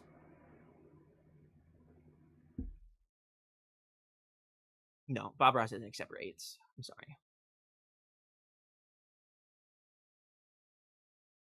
I'll end the YouTube stream. So I can filter out the Twitch stream. But thank you guys at YouTube. There's 4 viewers, apparently. Hope you lurkers out there are having a fantastic day. Take care, YouTube. I forgot I was supposed to do that.